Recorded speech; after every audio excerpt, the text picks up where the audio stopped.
And we're live. And look at this. Look at this group of amazing human beings that I have with me. Wow. Lucky you. I know. Hi. Glad to be here, buddy. Everybody wave. Hey, all right, Mark, you're not allowed to abuse me. I take that abuse from Glenn every day now. That's right. Okay, so I'll abuse Glenn for a change. I'm just teasing. And then and Glenn's wife is always like, you can hear her in the background going, "Stop it." Correcting him. That's what wives have to do sometimes. Well, Glenn, we're glad to meet you. We're fans. And what is your next movie, sir? I don't have my next film lined up. I did, I've been on the series for 3 years, The Resident, but I do have a couple of films on the runway. The best is a thing called The Little Things, and it's a movie I did with Denzel Washington this year, playing Denzel's boss. But it won't come out now with all these delays. They backed it up all the way till January of 2021. Oh, wow. Boy. I don't, the whole industry is on lockdown as well. And a lot of big releases because movie theaters, are on hold, and who knows what will happen there. We were literally talking about that a minute ago, Glenn. Big openings, nobody knows what's going to happen. So all these companies, they don't want to lose their butts by scheduling an opening of a film, because obviously the largest revenue generated is during week one of any major release. So they're going to have to reconfigure their whole release strategy, all the major studios. I guess everyone in the world is kind of reconfiguring right now. Right. Everyone is. That's what we're teaching with our book Ask, where we're doing all these podcasts. We're saying, hey, look, your success and fulfillment in life comes out of how well you can ask to get to your destiny. And all of us are having a repivot or revectoring, because we're all squished down now. It's not one off. It's not just each of us on here. It's 8 billion of us for the first time in human history. And back to the movie thing, the only guy I see different than what you're doing is Spielberg's buddy. He says he's going to do simultaneous releases and streaming and movie theaters, because he said he doesn't know how long this is going to last, which no one does for sure. But our opinion is, and we're trying to help boost it forward, is that this is going to be over. And when it's over, what are we going to do? And one of the things, we're close to the guys who own the movie theaters here, like Harkins Movie Theaters out by, you're in California, right? No, we're in Dallas. Oh, in Dallas. Okay, Edwards Theaters.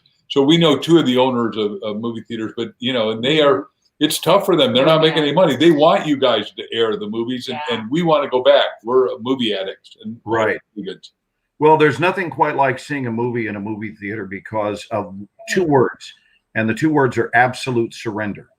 Yeah. You're surrendered as an audience. Whereas at home, the dog barks, the cat poops on the floor or vomits, the kids are screaming. The neighbors call. There's so many ways for an audience member to not be present when we're watching a film at home. But in a movie theater, it's dark and there's you and the screen, and that's it. I'm so glad you said that. We were just talking about that, Glenn, before you came on with. It's one of the things we miss the most, because we work from home anyway. We produce all our stuff from home, and we do a lot of filming here. We do everything here. So that's not a big deal, working from home. But we miss going out to dinners and with our friends. And we miss going to movie theaters. We're obsessed. I like the way they do the popcorn. I like the darkness. I like the event. It's an experience. It's the big screen. I mean, we go to 1 or 2 movies a week. So wow, good for you. Yeah, you are addicts. We're addicts. There's never been more good movies out than now, and Netflix. I mean, you're in the movie business, and we can talk about anything you want. But my understanding is you guys. The industry makes 5,000 movies a year, and only 500 of them hit the big screen. Yeah, getting a distribution deal, especially for a lot of these indie filmmakers, and my wife and I are also indie filmmakers. Those are tough because they're cost prohibitive. In most instances, it costs a tremendous amount of money. Now, to a major studio, the amount we're talking about is, we have a saying down here in Texas, and the saying is, it's a pimple on a gnat's butt. But in other words, it's inconsequential. But for an indie person, having to look at a price tag of a few $1 million just to get a film distributed properly, that's prohibitive in most instances. Definitely. Yeah, it's the same in the book business. you know, the book business in 2008, when we were selling 15 million books a year, we had 19,000 bookstores, and they're mostly indies, independent bookstores. And in 1 year, it went to 400. Now, luckily, I'd sold Chicken Soup for the Soul, so that didn't hurt us at that level. But it hurt me because I think everyone ought to have the ability to read. And you know, I'm a book addict, absolutely, and so is Crystal. And what we want to do is have everybody be able to ask their way forward. And so what we did is we wrote this little book called Ask, The Bridge from Your Dreams to Your Destiny, which, because we think everyone's got a big destiny and most people don't know it. I mean, if I'll have Ken give us your address, we'll send you and your wife a copy. I mean, thank you. When we meet you, we'll sign one to you. How's that? We'll autograph it before we send it. Hey, hold that back up. Is that a hardback version? We finally got the hardbacks. Oh my, is that mine? Yes. How did you know? No, you can't have it. Is that you only have one? No. We are going to send you one. You're one of those guys going to be getting us. You guys are amazing. Look at there's the common denominator amongst all of us right here. Bob Donnell. Yeah. Oh, Bob, we love you. Thank you for introducing us. Seriously, you're a great actor. We love you. What a great guy. So, my God. I'll ask you a question. So what we've discovered is that differentiating between people who are just okay in life and those that are vastly successful, they've got talent, both of them got smarts, have been well educated, they're likable, is the ability to ask. Have you found that you can build your career based on asking? And I'm asking objectively. I have no idea. I'm not trying to set you up. Yes, I want to hear more on your take on that. I would say a combination of asking and also claiming. Talk about claiming for a second, because that may be the receiving part. The spiritual line is obviously asking, you shall receive. Yeah. Can I set this up, Glenn? Please do. Of course you can. You know both parties, so please do. No, I want to set up what I want you to talk about. Fair enough. I've spent like 700 hours on the phone with this guy in the last 3 weeks, so I think I know almost everything about him. Although he keeps bringing up, he's like, "Yeah, did you see the movie I did called whatever?" And I'm like, no, sorry. And how are you going to set him up, Ken? I'd never seen 24. So anyway, about the story about when you teach this in your acting school about when you went to Hollywood. Oh, in terms of the verbiage? Yes. Yeah. Well, part of my consciousness program and really being, a huge practitioner of spiritual wellness, emotional wellness, and really our heart, being a heart-centric person and someone who believes not only deeply in God, but deeply in the power of God as it expresses itself through all of us, and have been that way my whole life. Yep. But what I've cited in a lot of these panels is I told Ken that and whenever I'm speaking to large groups of actors where everyone in the auditorium, a ballroom, it's 100% actors that are in those seats. And I was teaching courses on audition mastery. And what came up in some of the biggest takeaways, one of my two favorites is I explained to them that I'm about to give you your money's worth all in the next 60 seconds for the night. Now, I will give you many more takeaways, but here's the one I want you to grasp now. It's not just about doing well, it's about sustainability. So can you achieve? And then once you've achieved, can you stay? Can you maintain? And I want to tell you that one of the reasons, this is what I say on stage, one of the primary reasons that things have gone incredibly well for me is because when I moved to LA, I ask, here's the question, and it's not a trick question. I say, raise your hand tonight, right now, if you would, raise your hand if you are in Los Angeles to pursue a career as an actor. Now, keep in mind, these are all actors. Right. So what percentage, Mark and Crystal, what percentage do you think of that audience raised their hands? 100%. Should be 100%. That's correct. It's not a trick question. It is 100%. And at which point I say to them, okay, now I want you to hear how powerful words can be and their ability to dictate outcome. So one of the primary reasons things have gone so well for the 45 years that I've stood in front of a camera is when I moved to LA in 1977, having started movies in 75 here in Texas. When I moved to LA at 18, I did not move there to pursue an acting career. I moved there to have one. Oh, very good. Not to pursue one. Pursuit is a mindset, and it's interesting. Pursuit is a word that people use when they expect to not have something, and I'll prove it. Did either one of you last night pursue dinner? No, we went and ate it. Right, you went and had it. Right. You say to someone, you say, would you like to have dinner? You don't say, would you like to pursue dinner? Yeah. So it is an interesting word that we use in our language when subliminally we expect to fail. Are you saying Ben Franklin editing our friend Thomas Jefferson in The Pursuit of Happiness screwed up? He should have had a different word? How about if I go with the simple answer of yes? Maybe you should have said in the expression of that. Well, by the way, you could have played Thomas Jefferson because you got red hair, as you know. Yeah, well, thank you for commenting on what little red hair I have left. Yeah, right. Me too. There's same thing going on. There's in, thin, fuzz, and was, and I'm into fuzz. Oh, wow. Wait, say that again. I got to hear this. There's three kinds of hair: in, thin, fuzz, and was. Oh my God! May I use that and give you credit? Yeah. Oh my God! And by the way, we're just writing. We got another book coming out shortly called "You Have a Book and You," and in the seminar, and we're doing the videotaping for the seminar because we don't know how long we're going to be locked down. And I think everyone should write a book, and I don't know where you're at, whether you've done a couple or whatever, but it behooves people to understand because that's how you really learn to think and crystallize your thinking and make it infinitely better. And wouldn't you like to know what your great-great-grandparents did, thought, said, lived, what, everything? I would love, but I don't even know that for my own parents who are Danish. I mean, it just, it's amazing.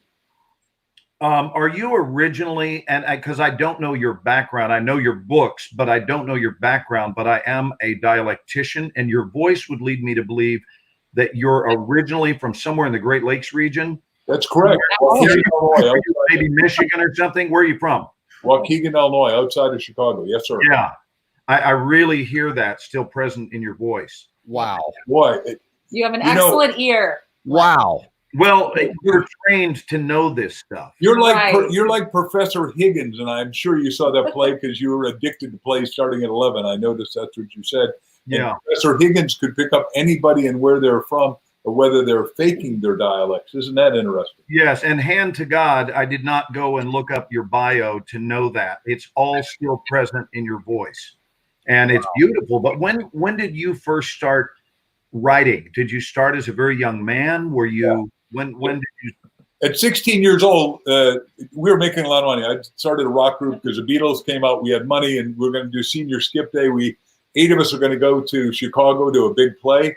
And 7 of us went. One guy stayed back, and he's such a chicken that he announced to the principal that all of us should get detentions, and we got 40 detentions where you're not allowed to talk, but you're allowed to write. Well, I'm hitting on this girl sitting next to me, and I write, and she likes it so much she passed it around. They said, "Boy, you're a really good writer. You ought to write for everybody." So, yeah, I've been writing since I was 16, and then I went through student leadership at Southern Illinois and a lot of stuff. But, and then I've always absolutely loved to write and communicate. My band was called The Messengers, and Crystal, these are rented lips. Crystal says that is prophetic of what I've done for my whole life. Wow. Wow. That is awesome. I didn't even know that. No. Wow. So you've known each other a very long time. In half a year. Yeah. Yeah, right. Yeah. What did you say, Glenn? I missed it. So you've known each other a very long time. Crystal and I? Yeah. No. We've only known each other for 12 years. Yeah. But we understand each other deeply. Yeah. What happens is true soulmates, really. When I got divorced, I wrote down 267 characteristics, values, virtues, attributes that I had to have in my next wife if there's ever going to be one. And she didn't know it until after we got married that she was 267 out of 267. Because most people go, boy, she's got to have a good body. She's got to be beautiful. That's great. Or he's got to be tall, dark, and handsome, which only fits for one of the 3 guys here. And it's Ken, not you and I. Oh, you guys are all handsome. What do you mean? But we're not dark, though. You'll appreciate this. Years ago, it's one of the more entertaining moments. Ken's never heard this, but I was doing a movie called The Men Who Stare at Goats. I saw that movie. And Wow. the movie was with George Clooney, Kevin Spacey, and Jeff Bridges. And I've got a prominent role in the film. And during one of the scenes, I've got a substantial chunk of dialogue. And right in the middle of my paragraph, and we're just rehearsing, we're not rolling camera. It's the rehearsal right before we start shooting. And I'm running my lines, and I just stopped. And I looked at the three of them. And the director said, "You all right, Glenn? Everything okay?" And I said, "Yeah, I'm just thinking that between the four of us, we've got 3 Oscars."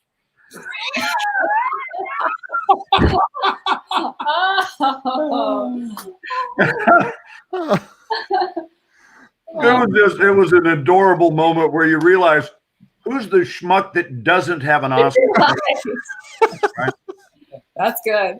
Well, by the way, because we're movie mavens, and who knows, maybe someday we'll be in a movie, but that's not relevant. But Spielberg says he always starts running film from the first time because the energy's higher.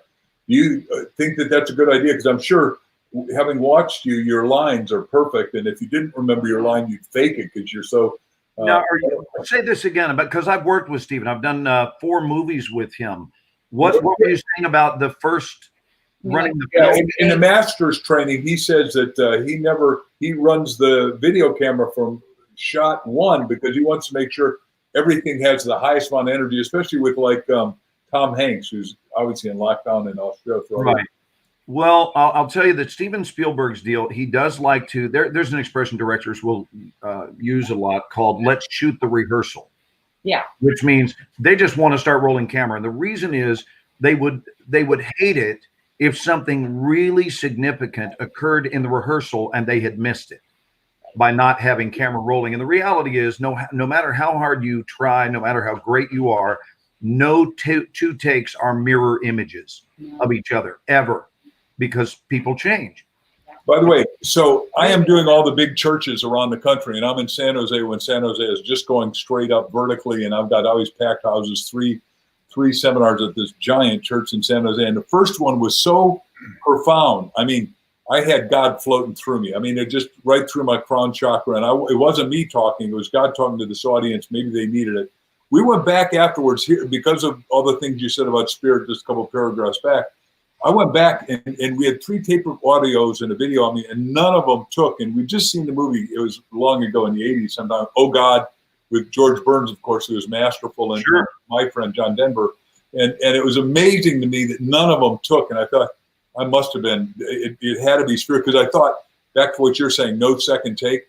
I thought, oh boy, I'm going to do that at the same time, the second time. And I was prayed up and wanting, and we had the same singer warming it up, and she was just great. You know, it's in every one of us. And I thought, holy cow, I can't miss. And it just was not the same. It was not flat. It was great. And they loved it, but they didn't know the first one. I got like a 15 or 20 minute ovation. It wouldn't stop because it just, you know, sometimes you just didn't have the heroic glow. And I'm sure that's in acting too. So how you've known, obviously John Denver's not with us anymore, but how long had you been friends with John? 2 or 3 things. One is that the guy was John's bodyguard was my friend, and the guy who trained me, and he also trained me in skiing, a guy named Tom Crum. I wrote the foreword to Tommy's book called 3 Breaths. And one time Tom calls me and he said, hey, look, I can't get to LA in time, and you're trained by me. I said, you take out 7 guys in a few seconds. I can take out 1 guy and then I'll get killed. He said, but John needs a bodyguard and you're big, and they'll just assume that you're competent. And they go, well, and John trusts you. And I said, well, all that's true. And he was close friends with my teacher in grad school. I was with Bucky Fuller, Dr. Buckminster Fuller. You know who that is, for 7 years? I don't. Okay, well, he was Einstein's best student, created geodesic domes, spherical buildings made out of triangles, and Dymaxion cars that ran on alcohol, ethanol, methanol, and taught me that we got to take care of the whole planet. He was senior advisor to NASA. He was 71 when I'm coming into graduate school at 21, and he just blew my mind because I thought I was so smart. I was going to be a doctor of physiology, and the head of physiology was working with Bucky in NASA. Said, you're going to hear the smartest guy on the planet, Buckminster Fuller. 5,000 kids are there. And Bucky said, we're going to talk about cosmogony, cosmology, epistemology, synergetic, energetic math. He had 10 words, and I was so sophomoric. You know that term, right? Sure. I'm going, hello. Everybody from Texas knows about being sophomoric. That's right. You may talk slow, but you damn smart down there in the South. You know. Anyhow, he blew my mind, and I begged to work for him and did that. So, but it just was amazing. But Bucky was on Tommy's thing. Here's something you'll interest, spiritual. So Bucky did this cosmogony and cosmology. Where would humankind be born? We've never done this in any other show, but you're going to be born naked, helpless, and ignorant when we came in, as humankind. That doesn't solve the cause, but what's it going to need? Potable water. And Denver and Bucky and Warner Earhart, I couldn't go. I didn't have enough money to go on the trip. Went to Tahiti, and they found the oldest cups that were, like 15,000 years old, because the first thing you got to have is going to be, potable water. Isn't that cool? Mm. Wow. So Glenn has told some stories to me and to a lot of people online over the last couple of weeks. Glenn, one of my most surprising things that you said literally happened yesterday. And I said, really? Yeah, it was Daisy Duke. I said, did you have a kissing scene with Daisy Duke?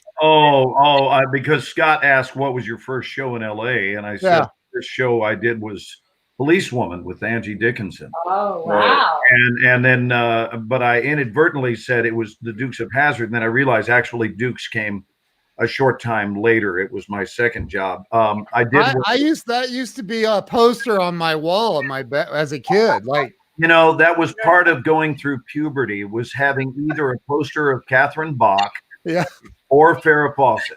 Yeah. Or for the old schoolers, Jacqueline Bisset or Raquel Welch. Oh, yeah, that is old school. Right. Yeah. That's old school. Yeah. But as Jeffrey was quick to point out, he said, Glenn, you're so old that old school when you were then, it was just called school. Yeah, Gittimer said that. Yeah, that's what Jeffrey Gittimer said. But no, I did not have a kissing scene with Catherine, but we had a couple of scenes together. She was very, very sweet. And I remember everyone used to go around. Southwest Airlines even was in those days where they were wearing like the Daisy Dukes, the little shorts, with their flight attendants. Wow. When they first opened Southwest Airlines. I remember that. I didn't know that. I don't remember that. All the flight attendants, and that was before they even had male flight attendants, but they all wore these little bitty shorts. Like Hooters shorts. And Southwest was a 3-city airline. And I remember when Southwest Airline is still to this day is a Texas-based airline, but they used to fly between Dallas, Houston, and Austin, or Dallas, Houston, and San Antonio, and that was it. And it's been really something to see them go from hot pants to flying all over the world, Yeah.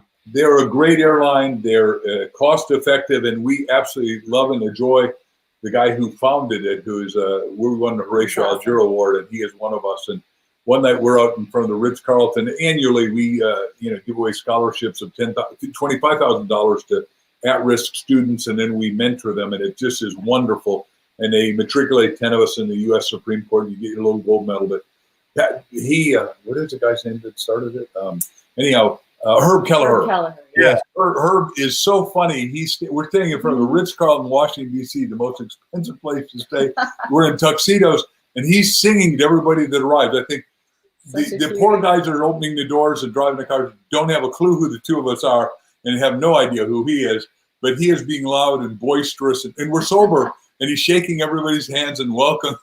And he had such, I think he's still alive, but had such joy of life. And he passed away not long ago. Oh, he did? Okay. Yeah, and he has a street named after him here in Dallas. Well, he deserves it because he was one. The trouble is he smoked too much, as far as I'm concerned. I don't think he smoked, I hope. But no, I don't.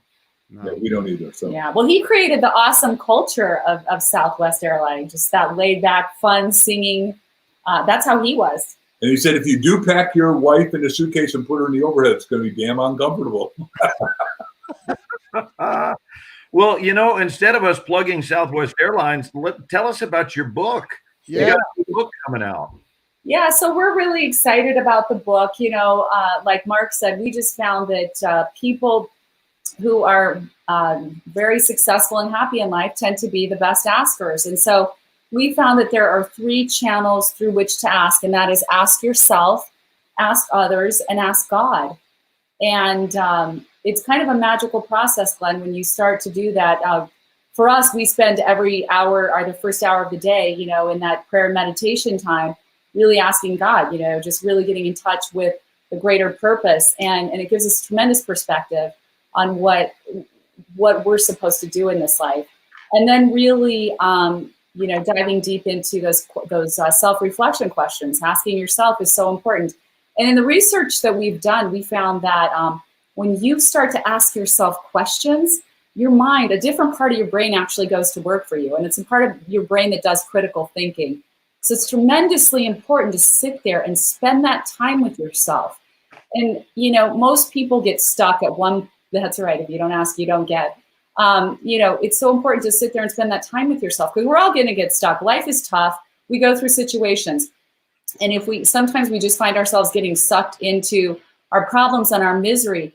We found one of the best ways out of that, and we've used it, both of us have used it, each of us has used this our entire lives, is to sit down and ask. And as soon as you start asking, you will start to magically get an idea that you didn't have before, or a solution that you didn't see, or some other plan that just didn't even seem to exist before. And yeah, it's pretty incredible. You know, and then as far as asking others, we're truly each other's greatest resources, and we need to remember that. And the research also shows that if you ask people, they're 80% more likely to do something for you. But often we hold back because we're scared to ask, or we feel unworthy. What is it you think we're afraid of? I think it's a number of things. We have in the book, we have the 7 roadblocks to asking, and it's a little bit different twist for everybody. It could just be unworthiness, which is like your childhood conditioning sometimes just leaves you with these feelings that you're unworthy, that you know, you're not worth it, and you don't deserve it somehow. And so you hold back. And then there's just sheer fear or terror, and that's really fear of rejection. And what that breaks down to is almost like a loss of love, because we all need love more than anything in this world. We all just want love and acceptance. And so if they reject me, that means I'm not accepted and I'm not loved. When you really break it down, sometimes it's just naivete. We're just not aware of what's possible because we didn't grow up with, you know, a lot of possibilities. Sometimes it's just doubt, like, how would I do that? How would I ask? I don't know. Or another one is pattern paralysis. You're just so stuck in what you're doing. You're not taking the time to ever break out of that pattern and start to question it a little bit and say, you know, why is this the way it is? Why does it have to be this way? So it's a really powerful journey when you start to ask through those 3 channels, asking yourself, ask others, and of course, ask God. May I piggyback on that? Because we're in the same lane right now. That's exactly what Ken said to us. I love it. Yeah. We're very much in the same lane. I would say yes, and, which is a big expression we use in improv. That way you're not ever in contradiction. You're in agreement, and you're saying, in addition to that, there's also this. I think that when we ask, we have to ask from a place that is ready to receive. Listen to the word, ready. Yes. Ready, not hoping, not wishing, not wanting, ready. Yep. Because you're not going to receive what you're not ready for. And that's a self-esteem issue. You really have to see that this is, it makes sense. In other words, it makes sense to you that this would occur. Right. One of the biggest hurdles in my line of work for actors is they're chasing the very thing they don't esteem themselves to be ready to do. So I ask my students from time to time, for example, fantasize with me is what I say to them. If the phone were to ring tomorrow morning and the news from your agent is that they would like to hire you to go do a movie with Meryl Streep starting in 10 days, and you have multiple scenes one-on-one with Meryl, how do you feel? And the average one of them, the vast majority even, have admitted that they are immediately panic-stricken because they believe that it will be immediately revealed who the imposter is, who the newbie is. who still has amniotic fluid all around their ears. And so we have to, thank you for laughing. We have amniotic fluid. we have to esteem ourselves to be ready to receive. And one of the strong teachings that has been whispered, and I do not use this language casually, just whispered gently unto me. And man, when I get whispers, I write them down. I also act on them. And I don't just hear them and go, oh, well, there's always that. And my commitment has been elevated to responding to whispers and obeying them. I call them the voice of God. But what I've also noticed is God doesn't have much of an opinion about what we call them. They are real, and they are powerful, and they are strong. And when we have a synchronistic relationship with them, everything changes. And there is a gateway to magic. Ken, I would like to talk a little bit with Mark and Crystal about this, the idea of the 4 rooms, right? The mindsets, because it's a very short discussion, but it's something that very easily explains how people are categorized by their own choices, their own patternings. And so many years ago, probably 25, 30 years ago, one of the whispers that I heard was about what I'm about to talk about. And it was in the shower when I got it, which a large number of whispers occur while showering. And I wonder if that's just because we're cleansing. I don't know the exact reason, but there are so many epiphanies that have come to me while in the shower. Here is one of them, that there are 4 distinctly different rooms that people, mental bandwidths, if you will, mindsets that people reside in. And there is no judgment surrounding any one of those rooms, but you can hear the language and then begin to understand why people behave as they do. So room 1 is the room of impossibility. Impossibility. Their theme word is the word no. Again, this didn't come from a sermon or a book. This was whispered gently to me from above. So their theme word is no, and these people sound like this. So I was thinking we could know. Well, I was wondering if we might know. Well, I had always wanted to date. No. We could do that business. No. So they have these pre-locked and loaded versions of no. And they're not, the reality is they're not even listening. No. They're not listening to the ideas that flow in because they're too eager to veto the no, veto the idea with a no. And we've all been exposed to this. Hopefully we haven't been practitioners of it, but if we have, the good news is nobody is relegated to stay in the room of impossibility. That's room 1. Room 2, and I know these all from heart, I've been teaching it for years. Room 2 is possibility. And in possibility, their theme word is maybe. So it's the room of neutrality. In other words, it's neither yes nor no. It's neither pro nor con. It simply says, okay, I'm listening. Tell me more. Clearly, by comparison, we can see that the room of possibility is a room that is further down the path than impossibility. Now we jump to room 3. So we've got impossibility, we've got possibility. Room 3 is probability. Their theme word is likely. They see things as being likely to occur. They are well beyond neutrality. These are the plus people. These are the pro people. These are the people who nod a lot when ideas are being shared. Yeah. And then the ultimate room is room 4, my favorite room of all. It is the room in which I spend almost all of my time. I back and forth between 4 and 3, but I would realistically say I spend my time in 4 probably 98% of the time, and room 3 2% of the time. And room 4 is inevitability. And their theme word is the polar opposite of impossibility. Their theme word is yes. They come from yes, they engage yes, and they are committed to saying yes, and they say yes before they even have the details, because the only outcome that they envision is inevitably wonderful. These are people that know the word pronoia, which the vast majority of the world doesn't even know the word. They only know its opposite, which means there is a leaning toward negativity, societally speaking, because everybody knows the word paranoia, which is the belief that the universe conspires against you. And almost no one knows the word pronoia, which is the exact opposite, the intrinsic belief that life is here to cooperate with the deepest yearnings of our soul. So that is a quick explanation of 4 different bandwidths of understanding.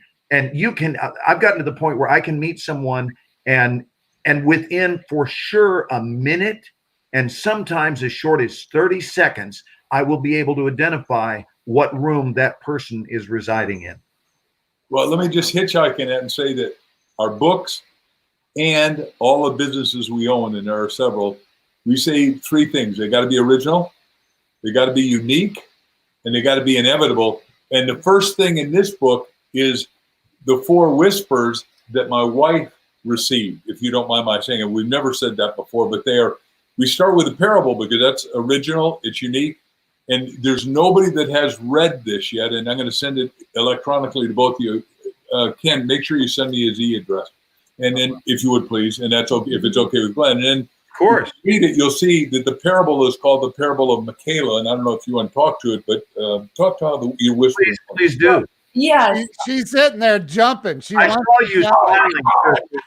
I saw you smiling, and I thought, I think I'm speaking her language. Well, yes, totally, because it's so interesting. I look at life as so magical, like you're saying, Glenn, and I'm always in this interaction with the beyond, like what's beyond. There's so much beyond what we're seeing every day, and if people could just tap into that, they would be so much happier. And there's this anticipation of what's next, because when you realize it's so dynamic. It's awake for you all the time. So I'm just been very blessed in my life to have dreams, which are very profound and sometimes prophetic dreams that have guided me. So we start the book with, I wrote this fable of Michaela because we said we want to prepare the heart and mind of the reader to receive this asking journey.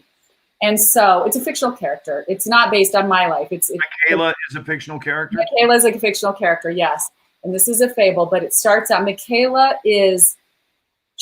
her job every day is to go to the rock quarry. This takes place in the time of kings and queens. And her job every day is to go to the rock quarry and load the rocks into the cart and, take them to the right place and dump them. And at this point in her life, Michaela has lost everything that matters to her. She lost her parents. They both died for different reasons. And so she has lost all hope. And that's where we start.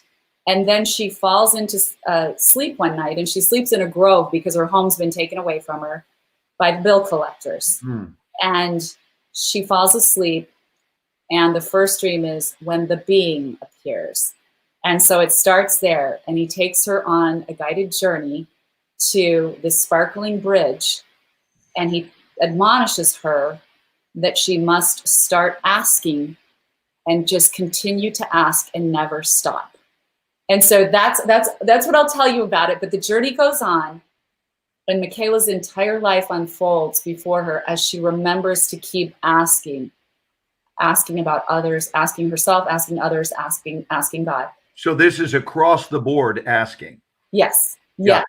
So I'm excited. We'll send you the book. I'm excited for you to take a look at it. I think you'll relate to it. I really do. I think you'll have I so look forward to it. Thank you. Yeah. We live in the whisper, and most people don't. And then the other thing I wanted to say, and yes, I love that for moral interpretation. That's beautiful. is that we decided what we're going to do. And back even when I started with Chicken Soup, I'm the guy who did the marketing and the sales and the goal setting. And I said to Jack and our publisher, we'll sell $1.5 million in a year and a half now. I got to get out of here. And then I said, then we're going to sell 5 million. Then we're going to sell 10. But they were all in the first 3 categories. I was on, it's inevitable. He's always inevitable. I haven't got time if we're not going to do this. I'm either going to make a statement here, and I'm going to sell 1 billion books because I'm going to live. It's inevitable that I will live 120. Yes, because the Bible. Go ahead, Glenn. No, I just said that's what champions do. Yeah, the Bible says you're supposed to, Genesis 3:6, you're supposed to do, 120. I thought, well, heck, that's average. what the heck? I got to go to 127 without for renewal. I got stuff to do, so I'm only halfway through the game, and there's a lot to do. If you're alive, awake, enthusiastic, tune in to what you're saying, tapped into, a higher power, which I got to tell you that we believe we're under the favor of God at levels that just are extraordinary. We're deeply, profoundly thankful, and we think this whole book is that kind of blessing, not only to us, but more importantly, blessing the people. Wow. We wrote it, and we had no idea. We go into this, I'm going to call it almost a catastrophic time where 8 billion of us are locked down. I mean, that's an enormous problem at every level. I have to make a point, and here's my point about this book, because I cannot wait to read this book. I just can't wait. I can't wait to hold like that, like what you were just. I can't wait to hold that. But this is coming from a guy who sold over 500 million books, and you are so fired up about this book and convinced that this is going to be the best-selling book out of 300 and how many books? 327 bestseller. The point is, I think all that stuff that we got is what we call a good foundation. I mean, just all the acting you've ever done, which has been great. The point is, you are more seasoned now to do something better than you've ever done. Everyone you do should be your opus. Wouldn't you agree, Glenn? Yeah, 100%, Mark. 100%. I feel like my mind is so full. And one of the first things Ken said is that you got to be careful because this guy knows so much. He's going to be your and Crystal's equal in talking. I said, it's fine with us. We find people to be interesting. Like one of the things that Crystal said this morning when she was back in high school, she would never date really good-looking guys if they were mentally empty. You gotta have some sounds terrible. Yeah, I just had this, like, I dated some really good-looking guys. They were models or whatever, and it didn't last. If they were just good-looking, if they were just super good-looking, and there wasn't like this deep depth or richness. Well, Crystal, what on earth would be attractive about vapid? Yeah, vapid is not attractive. No. Not at all. And I was like that from a very young age. It's interesting, but I'm thankful. I just see the whole person, and that's what attracts me. And people would go, how could you break up with him? He wants to go out with you. And I was like, I went out once. I don't need to go out again. I don't know that there's anything more stimulating for real and I'm saying this right in front of my wife, I don't think there's anything in life more stimulating than great conversation. Well, by the way, people say, how do you guys spend 24/7 together and travel absolutely everywhere you go? Well, right. When I was divorced, I wrote down 167 things I needed in my ideal significant other person, values, characters, attributes. I never told her. Now we printed them in the 20th anniversary of Chicken Soup for the Soul called The Ultimate Love Story. But the goal is most people want to have a soulmate, which is great. But I think we went to the higher level and we listened to what you said about your wife, even on video today. We were watching that video where it isn't an option. One of the 167 points was got to be monogamous. She's got to have her own money. I don't want somebody to marry me for my wallet because I'm rich. That's not okay with me. She's got to be deeply thoughtful. She has to have profound spiritual values because all of us on this line come from deep spirituality. My belief is this also, Glenn, is that while we're helping everyone discover their destiny, and I think we're waking up people as they watch this, is I think people are afraid to admit they're spiritual beings in a physical universe. I love that. What do you think that comes from, that fear? Why would they be afraid? I don't disagree. I'm just curious. Can you say more on that? Yeah, I've never talked about it. We'll both talk about it, and I never take anything out of the wind out of her sails. No. But my position is that people are afraid because they say, well, what if they don't like the religion I am? What if they don't like my position on spirituality? What if they don't find out I'm a Jew-boo, as some people say? Or what if they find out I'm not in the right sect of Christianity or the right sect of Buddhism or the right sect of Islam, whatever. And it's all idiocy because what you said early on, I'm told there's 367 names for God. And God doesn't care what you call him as long as you are in tune with him. Right. Or her, or Father, Mother, God. Go ahead. How would you answer that?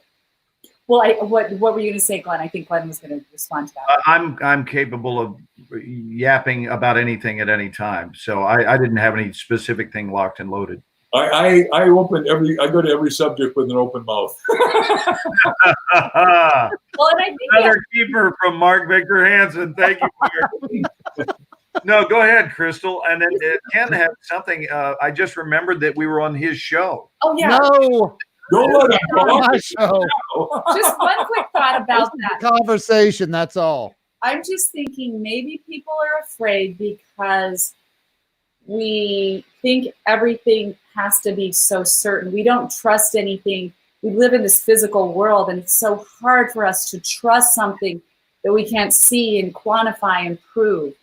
But once you've had experience with the divine, it's so real. It's more real than anything you've ever experienced. And so, I would just challenge people to just have trust and faith and take that leap, because it's so beautiful. Like, life changes so much.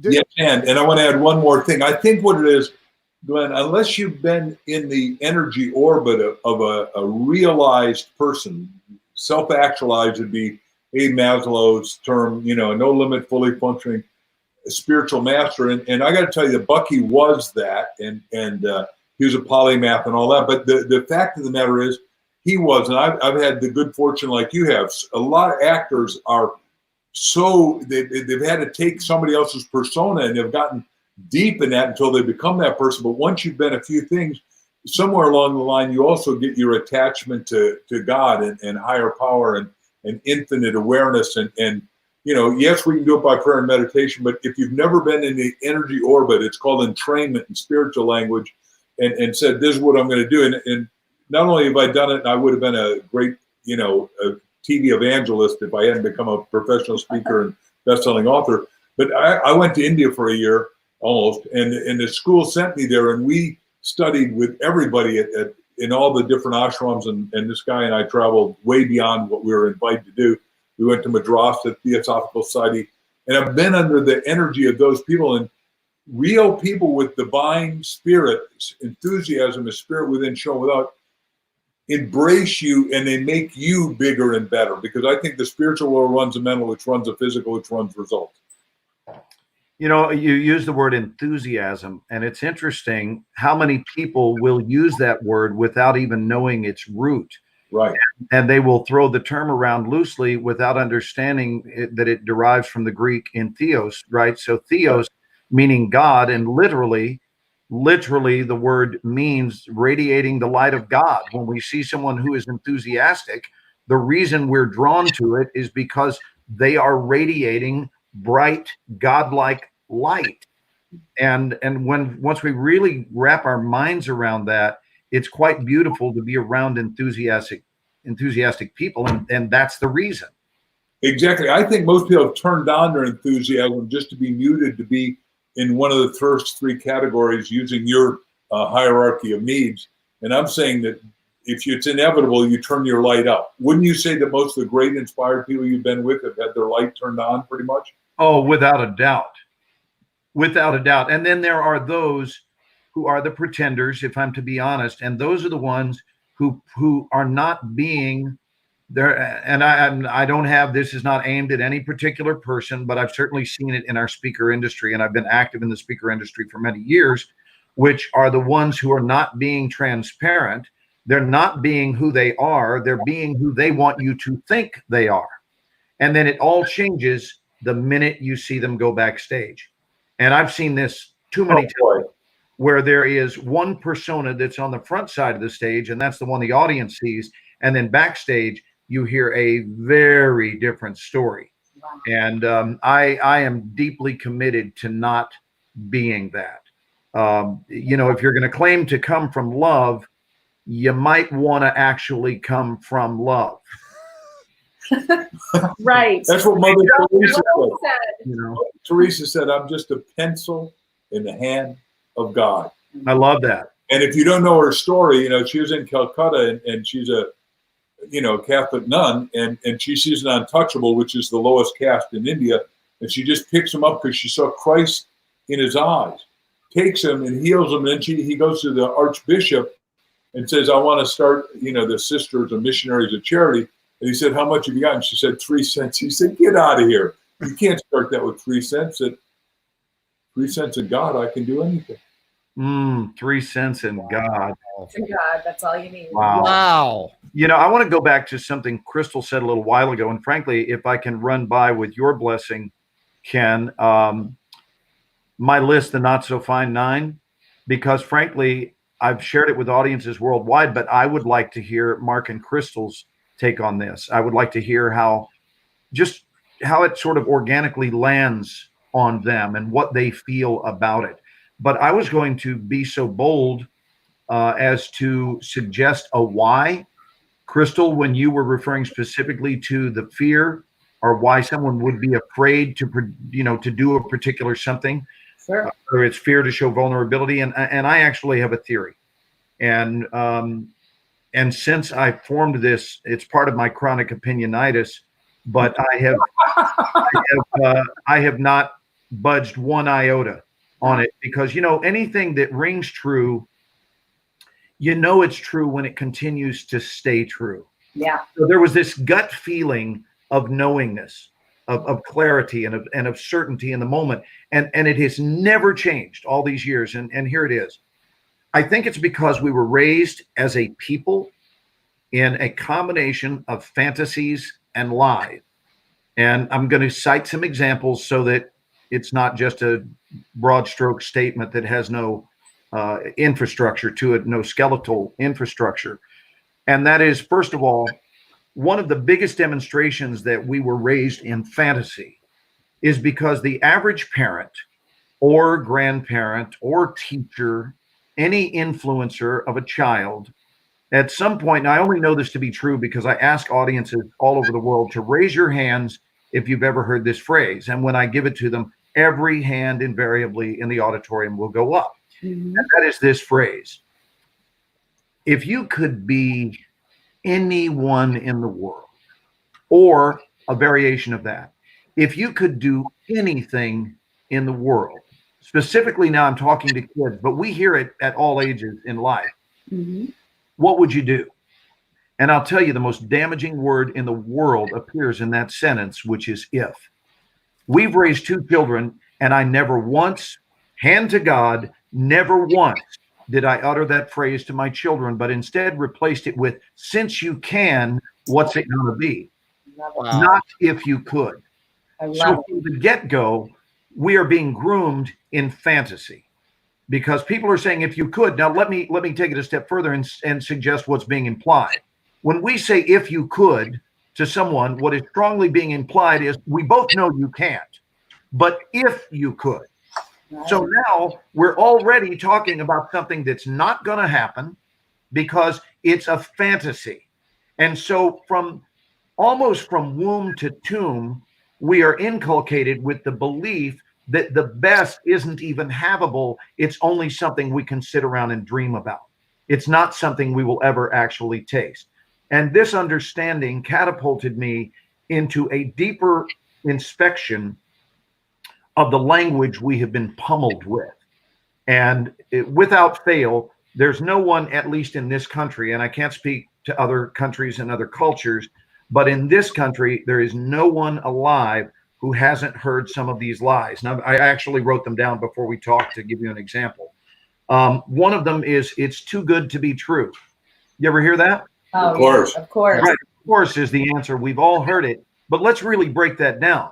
It's too good to be true, which means there's a level that we believe that anything above that level is fantasy. Wow. Because it's too good to be true, which means we as a people do not think that good things can also be true things. Wow. I have a lot of people that don't believe I sold a 500 million books. Right. And I said, that's because you haven't done it, and you haven't done the work 18 hours a day, and you haven't lived it, thought it, breathed it. You didn't interview 101 world's best-selling other authors and said, don't tell me how to write. I know how to write. Tell me how to market. Tell me how to sell. Tell me the one thing you did that really catapulted you, because I'm not going to do one. I'm going to do the 101 of every one of those people. That's something different. And I did them all. Right. No, that's great insight. It's amazing. It's almost like you're saying, Glenn, they're saying, the only thing real and true is something bad.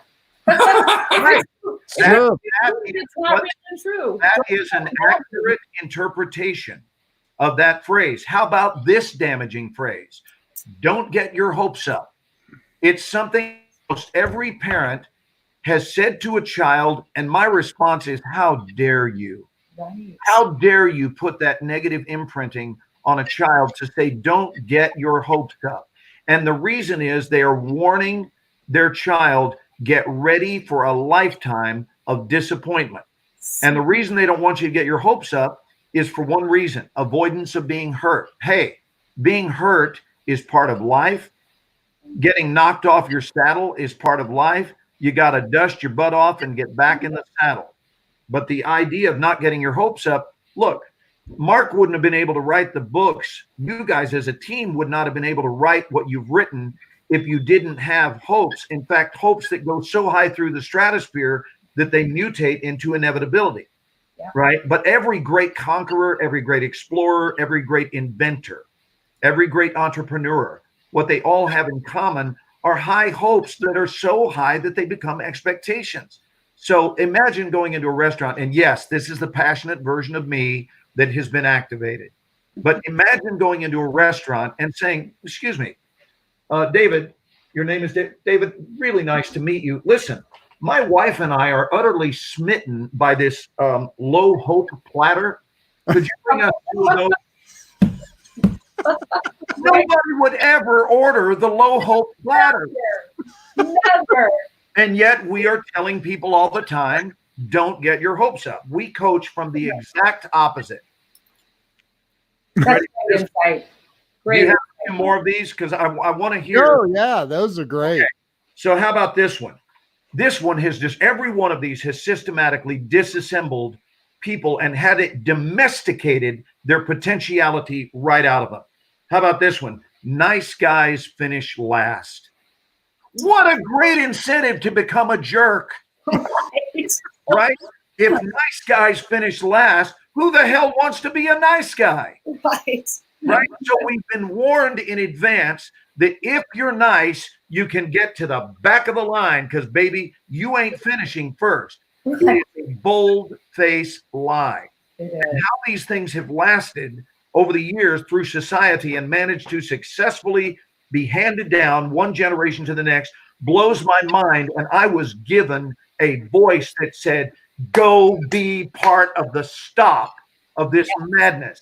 This is crazy. It's crazy. And I have gifted you with a voice. Go do something about it. Go play your part. And this is not a performance right now. I get this excited because I think that in order for a message to be heard, life needs its cage rattlers. And I'm a cage rattler. I am. I love to rattle people's cage. Here's another one. Age is wisdom. What a colossal lie. I have known a buttload of elderly idiots. Okay? Paying attention makes you wise. Age. Oh, my God. Age, this is why you meet people in their 20s who are ancient souls. We've all met them, haven't we? We've met young, really evolved people. So I think what makes you wiser is just being conscious and paying attention. Time heals all wounds. Really? Have you ever been to a family reunion? Really? Yeah, turns out time didn't heal that. It turns out that forgiveness is the only thing that heals, not time. That's right. How about this piece of artwork? Real men don't cry. Oh, I get it. So apparently God accidentally installed tear ducts in men. Right? Oh my gosh, I love this one. I use that in my talks, Glenn. I do. And when I'm talking about messy thinking, it's all messy thinking, and it's instilled when we're young. Yeah. I don't see this online. You need to do this talk of the false phrases of the world, or whatever you want to call it. I call it the not so fine 9, Mark, and I've been teaching it for 35 years. Yeah. Well, I just, all I'm saying is, I'm writing a book now, How to Speed Write Your Masterpiece Title. I think the concepts are brilliant. I have written them all down. I don't think the title's right, sir. Okay. I don't have your title. Hold on, I need to go into some wounded feelings for just a minute. Okay, I'm over. I want to rip your damn heart out. I want to make you bleed a new title. That's all. Hey, Mark, believe me, if you want to reach out to me and offer me a better title, an upgrade, if you will, I'm the guy who will drop his way the moment I find a better way. Yeah. By the way, the point is, what I do is in this seminar we're doing about, you have a book in your seminar, the second chapter is on title, because the book doesn't get open unless the title is arresting and it's simple. And your title is just okay. And, I'm not here to direct you or advise you, except experientially, and my experience is that you got such a magnificent concept, we got to have a title that's equal to, here's the concept, and the title is here. I want to bring them both up. Yeah, well, you wouldn't be telling me this if it weren't for reason, so I receive it. Thank you. Wow. Yeah, I don't have any reason to besmirch you. God knows, I wouldn't do such a thing. Isn't that a nice word? You've been besmirched today, boy. Hey, I think you were just defenestrated. Is that what it's called? Yeah, Mark just single-handedly threw me out of a window. Defenestration. Hold on. You used this word the other night. I said, Glenn, you got to stop. Don't send Mark a Christmas.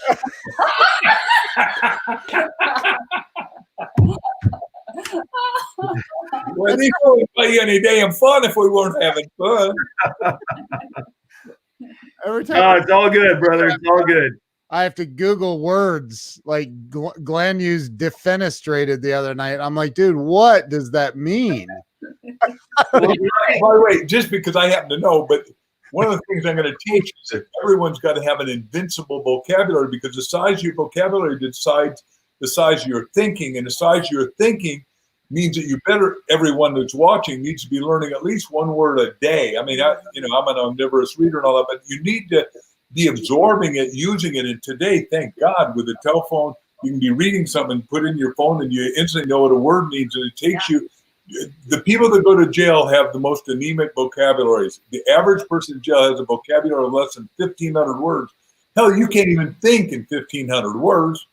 Wow. Right. So how are they when they get out of jail? Have they usually improved their vocabulary at all? Or no? In America, no better. In Japan, they got to learn a word a day, and they get trained by samurai warriors, and the people there have no recidivism. Their ass doesn't go back to the slammer again, is what I'm telling you. Wow. So they actually are into rehabilitating and educating. Which is what we should be doing. In other words, unfortunately, our prison system, I'm opinionated. I love that thing you said. Chronic opinionitis. I've never heard the line. I'm going to borrow it and quote it. My opinionitis and ours is that we're supposed to rehab them, and we're not supposed to be doing it as a business where some individual business guy's making $80,000 a year.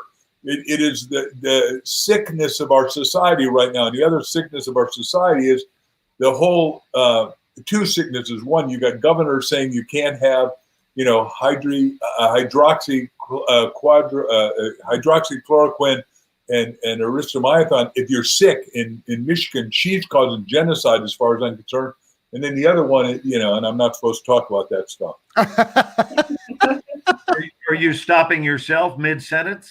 Yes, just because I know that I'm not supposed to give medical advice, and I'm not. But I took that stuff when I was in India. Might have been that poke you just got. Yeah, she's a poking me. Oh, that's all right. I'm an actor, and I'm offering spiritual advice. So, I don't know what qualifies me to shoot off my mouth, but it's never stopped me. So. Oh, my God. Well, listen, the Apostle Paul, it used to be Lions 10, Christian 0, and he ended up turning around, and he said, the things I once loved, I now hate. The things I once hated, I now love.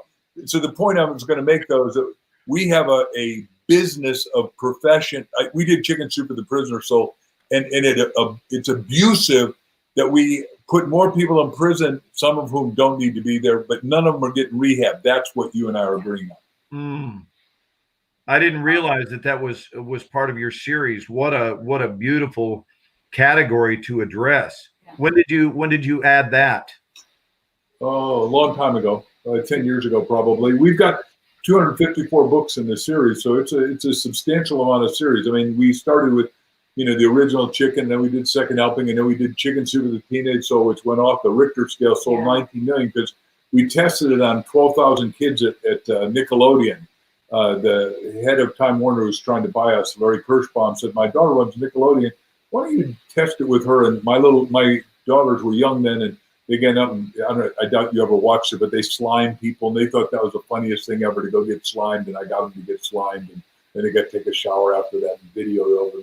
They thought, oh, Dad's cool. He can do these cool things and get us to do stuff no other daddy can do. Where do your daughters live? One, in California. Oh, but in our marriage, we'd end up with five kids, so we got a lot in Arizona with us. We have 3 kids in Arizona and 2 girls in California. Wow. Both our kids. One just turned 40 2 weeks ago, and we had to do the birthday party via Zoom because of the virus, which was sad. But you know what? It is what it is, and so we were able to make the most of it. And I got to share with you a beautiful moment. We sang to Greg, and Greg drew back and went like this, right into the camera. And Carolyn was sitting on our end of it here in Dallas, waving so that the candles would, with a paper plate, so that the candles would go out. So in effect, he blew out his candles from California to Texas. Oh, that is so cool. I love it. It was a great visual moment. You guys are creative. That's cool. Hey, Ken, I want to, if I can, I want to jump right to that. The last one that I closed with, I didn't do all 9, and it's not important that I do, but I want to share with them the final one because it seems to be the most thought-provoking of them all. Yes. I'll let both Mark and Crystal finish this sentence for me. You ready? Yes. The grass is always greener on the other side. Yeah. So what audience can't finish saying that? Right. So here's another terrible piece of life coaching, mainly because of the most damaging single word in that phrase, and that word is always.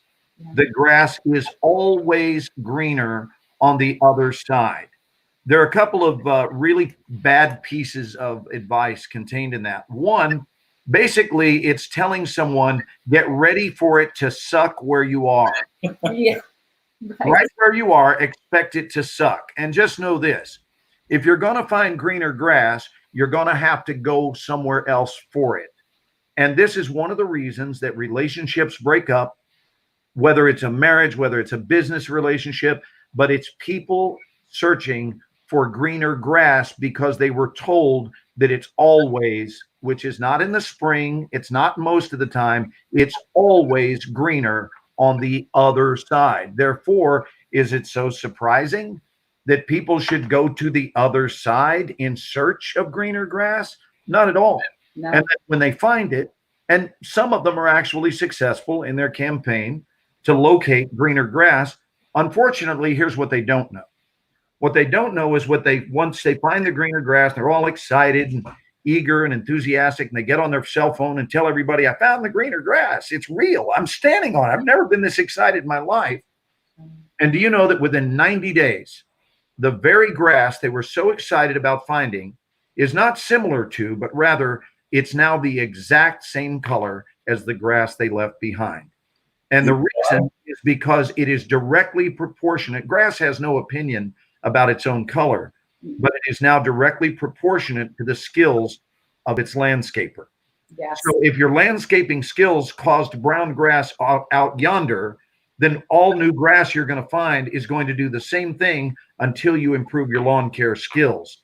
So in relationships, if you can become a better caretaker and a better steward of your lawn, then you won't have to go chasing green grass, and it can be green right where you stand. So true. That is really profound, Glenn. I love it. I love all of those. Because you always take you with, so you screwed up the grass here, you're going to screw up the grass on there. Right. Common factor, right? Wow. So those are just, they're good launching points to understand how could it be that we're often in doubt? How could it be? How could it be that we are operating at less than our optimum? And I think that this offers a really clear-cut explanation, because the answer is we've been swimming upstream since we swam upstream when we were competing with 500 million other sperm to get here in the first place. And then once we defeated that herd of competitors, we got here, and now we're swimming upstream against societal belief systems. And I think it's up to the individual to have a private chat with the creator. Yep. Just sit down and say, look, I get that you designed me, and I'm committed to the fullness of its expression. So I'm going to trust you and only you, and I'm not going to be distracted by the nonsense of my fellow man. Exactly. Love it. That's right on. You know, I like the Glenn, you talked about before, the guy that talked about the river and the waterfalls. And Peter Coyote. Peter Coyote says we were all a part of the river before we ever got here, that's floating through the cosmos. And at the moment of our birth, it's as though that river shot out over a waterfall and separated into all these droplets and created the illusion of separation. But the truth is, as those droplets fall, which is the course of our lifetime, as those droplets fall, that's our lifespan. But what's interesting is we will once again be reunited in the river below. So the truth is, that's amazing. We are acting like we're individuals, but what we really need to be doing is looking at our fellow droplets that are falling with us and look and go, I get that you're part of the same river I'm part of. We're not just droplets. We're all river. And I even think this virus is reminding us that we are all river. Oh boy, I do too. And we got to summarize this, but the two yes ands that I want to add to that are, number one, right in the beginning, God created, and then number 28, in us in the likeness and image. Therefore, you and I are here for one main reason, and I'm talking about humankind, not just the four of us, to create. And then number two is, once you're creating, what are you going to do? You're going to contribute. So it's two C's, create and contribute. What would you add before we have to run away? No, I just agree with that. And I love the droplet metaphor you gave. And I think I've heard another one similar to that, is that, you know, we're all part of this big ocean, and everybody, once in a while, every so often, we come up and we become this wave, and we stand up and we show ourselves, but then eventually we have to come back into the ocean, and we're all a part, even though we're all these individual little waves standing up and going, look at me, look at me. We're all the ocean. We're all part of the creation. Love that. This has been fun. We will do it with you again. We apologize. We have to go. This has been amazing. Thank you both. You're our new best bud. Oh, thank you. It's so nice to meet both of you. I look forward to connecting again. Thank you. Thanks, Ken, for making all this happen. Ken, you are the best. You're just... There's not many better than Ken Walls. No way. Superstar. He should have a superhero shirt on for so many reasons. Wow. I'll stay with you for a few more minutes. Thank you. Thank you. Good night, everybody. See you guys. Wow. Wow. Well, that was fun. What do you think of that? I didn't know what shape it was going to take, but I think what you did, as being the host that you are, is you just took able parties. You esteemed all three parties to be able, and you put them in a rabbit pen together and said, they'll figure it out. And you guys, that's great hosting, Ken. That flow. That's trusting your guest to be able to paddle the boat, you know? Man, you guys, that really flowed. That was amazing. Wow. We, on the Ken and Glenn show, which, since you've still got a nice sized audience, this is our opportunity to kind of make people a heads up. You want to let them know a peeky poo into what is right around the corner for the two of us? We are, we have not nailed the exact day yet, have we? Or have we? We're toying with Sunday evening. We will let everyone know. The Ken and Glenn and Scott McGuire. McCain. I'm kidding. Okay. Scott McCain. I heard Carolyn. McCain. Scott McCain was on here. I don't know if he's still here or not, but Brian Hess. Look at how to spell his name. It's McCain, and he's the coolest dude, man. He's got great stories, and you know, he doesn't even have to have great stories. All Scott's got to do is talk, He is, yeah. And when we hear his voice, we just go, oh, just say more. Yeah. Could you read the phone book, please? Scott is watching. It just popped up and said Scott McCain is watching. We should. Hey, Scott, I apologize for saying McGuire. You know I know your name, brother. My bad. Feel free to call me Glenn Lesbath. Feel free. Instead of Morshower. Yeah, you got to hit me with a Lesbath. You owe me at least one for that mistake. Hey, we could have Scott. Scott's watching, man. We should bring him in. And who did you just post something from? You put something up just a moment ago. Brian Hess. Oh, Brian Hess is watching. Yeah. He took 4 pages of notes from that outing. Man, that was great. So Scott, hey, you want to have Scott come in? Sure. You know, I have noticed, Ken, that the majority of your guests, maybe even all, I'm not sure, I could have missed it, but the majority of your guests are really good about it. And I do the same thing. I'm sitting here with a notepad. They write down stuff that moves them. And I, you know, whether or not they'll ever re-mention it on their own, who knows, but it's something that they found to be significant. Yeah. And they don't want to have it be a one and done. They want to go back and look at it and delve more deeply into it. I do that too. And I think successful people are also great note takers. I always have a notepad laying right next to me. And I just filled up a couple of pages. So every time I do a Joe Ingram, Brian writes really big. Jeez. Joe's got jokes. Scott, I sent you a link. I don't know if you have the ability to come on or not, but it'd be great to discuss the show and just let. By the way, this is not the lighting. I'm just looking at the camera now and noticing I got some sun today, man. I went out and did some walking and it was beautiful. I haven't had my skin change color in a while, and you know, as a redhead, we burn. And that's what we do.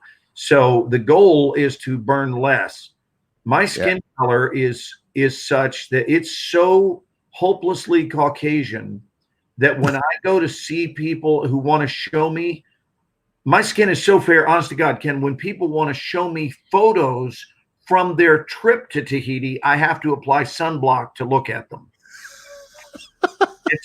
It's bad, brother. Oh my gosh. Bad. It's ridiculous. You know, I love that they were taking notes and I was taking notes with what they were saying. And it's that book, by the way, that they have coming out just sounds phenomenal. It really does. I cannot wait until I just can't wait to read that. I love, you know, if somebody said, what's your favorite type of book to read? Mine is always spiritual, always. Dr. Wayne Dyer, every book he ever wrote, I've read multiple times. You and I are both big Wayne Dyer fans. Love Wayne, love him. Yeah, it's you know, I look forward to also meeting Mark and Crystal in person. That will be nice. And you know, it seems to be impossible for me to casually go through some of my contributions. And the reason is they're not casual.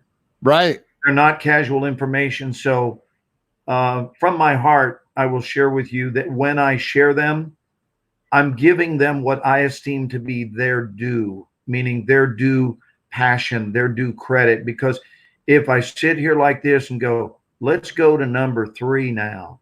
Here's number 3. Yeah. I'll believe it when I see it. No, you won't. You'll see it when you believe it. All of a sudden, everyone's going to sleep. And I will admit to you, I'm upset, not angry, but I'm upset with our world that it seems to be so okay with mediocrity. I'm admitting to you that I find that bothersome because I am so often seeing better for people than they see for themselves. And I'm here to, I'm just, what's the old saying? I'm just here to help. I'm just here to help. But part of being a trained metaphysician includes getting someone, like just getting them, getting their essence. Yeah. And helping them remember, not learn.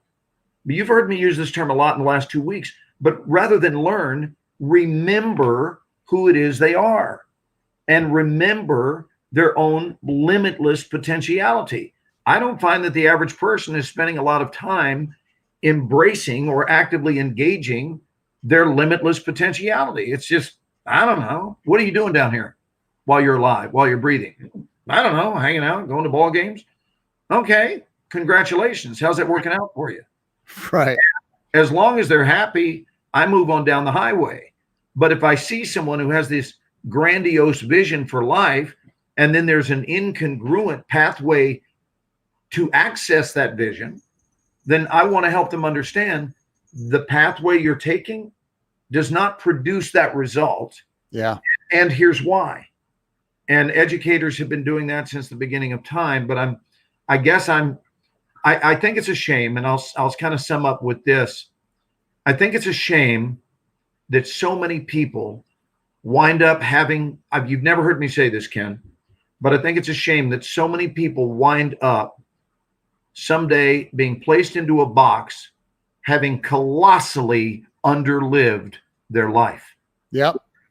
I think it might be the greatest tragedy that occurs is the tragedy of what could have been that is laying there buried in the ground. Dude, hello, Scott. Love you, bro. I just want you to know, Glenn, if I ever start a band, Hopelessly Caucasian is the name. Make sure your drummer has no rhythm. That's part of the formula of that band. Hey, I got to put this question up on the screen, and I want to hear, and you know what? I'd love to hear Scott's take on this too, and I might even chime in after you guys spread some wisdom. I'm sorry it's covering your face, Scott, but it's big. It improves the show. Oh, am I to read this? Glenn, I have a question after last night. With so many actors that are seemingly so in touch with themselves and some viewed as motivational speakers, why do you think we see some of those very actors go off the deep end or even take their own life? Carrie, first of all, thank you for all your postings. Ken highlights them quite often, and they're always good questions, good comments, insightful. And certainly I hear a great deal of compassion in that, and I can speak to that. And I may be able to offer you insight that not everyone considers, because I know what it's like to lose my own anonymity. What happens is it is very difficult, not across the board, but aspects of it, and a substantial amount of it. It's very difficult for people to be revered and to live on a pedestal. It's very difficult. It's very difficult when you wake up and realize that so many people are viewing you as either a role model or simply someone that much of society is actually sitting around waiting for you to take a fall. And it's interesting that the higher up you are, the more they're interested in watching the fall. Apparently, there's not a lot of joy in watching someone fall off a curb, but if you can fall down a staircase, that's really a good laugh for a lot of people. And so, I've been friends with a lot of celebrities, and to a lesser or greater extent, many of them have suffered with the very thing you're talking about, depression. And I knew Philip Seymour Hoffman. Of course, Philip's it's not really the same, because I don't think Philip intended to take his own life. I think that was just a trip that went bad. I think he intended to go away for a little bit, like other successful trips, because to my knowledge, there were no notes left behind or anything like that. But being a Robin Williams, for example, is one hell of a responsibility. And I've talked about this at length in my seminars, and I'm going to give you a for instance. There is no such thing as Robin Williams walking into a room and everyone being fine with him just sitting there. That would never, ever happen. Robin's role was to be the trained dancing monkey. And society's job is to put 50 cents into the machine and turn the grinder and make the monkey dance. And so he understood that there was an existing expectation for him to be on all the time. Robin, come on, be funny. Come on, Robin, come on. I was sharing with Ken the other night that I looked up at LAX once and a woman was filming me cry. And the reason she was filming me is because she said, I've never seen you cry in a show. I was crying because I had just gotten the news that my dad had dropped dead. And I was catching a plane to go to his funeral. And I was calling my brother while she started filming me to give him the news of Dad's death. And this woman is rolling a camera because she can't believe that's Aaron Pierce from 24. He's crying. That's Sheriff Brian Mobley from CSA. He's crying, right? That's the general from Transform. He's crying. Give me the camera. Hurry. So it's a lot of pressure, and I'm not complaining. I'm sharing. I wouldn't trade my life with anybody's in the world, but that doesn't mean that all aspects of it are a joyride, because they're not. There are aspects of it that are truly challenging, and it's certainly not for the squeamish. It's just not. It's not at all. In fact, one of the things I say to my students is show business, and I've got this memorized, these words. Show business is one of the worst, if not the worst, businesses in the world. Now, if you take that as a soundbite, you're like, he said that? Well, there's more to the sentence. And the part that follows the comma is the big part. Show business is one of the worst businesses, if not the worst, to get into, comma, if you enter it not already being crystal clear as to who it is you are. You have to know who you are before you get in the boat of show business, and here's why. If you don't have a clue who it is you really are, then you will make the mistake of believing your press. You will believe what the press is saying. You will believe every review you read and everyone's opinion. And all of a sudden, it will rip you to shreds, or it will build you up and have you riding way too tall in the saddle. And you'll now actually be under the misguided impression that your poop operates without aroma. Right? I said that as cleanly as you can say that. So, and that's because everyone is giving you attention and time and energy. And even on sets, people will say, can I get you your breakfast? What would you like for breakfast? Could I get you some wheat toast? It's like, God gave me legs. When I'm out of makeup, I'll go over and get some toast. And so you're waited on, often hand and foot. You're catered to. Well, I'm 60. I know the difference. But what about a kid? What about a kid who is now having groomed for them a sense of entitlement that this is the way it is? This is the way it is in life. No, it isn't. It's the way it is in this microcosm called a set. And so people are going to cater to you there. And then you get outside and you're thinking that it's everyone's job to cater to me. This is what a young person can begin to think. And then they become a star, which is one of the worst things that can happen, because they are a star for the caterpillar that they are. And here's the problem.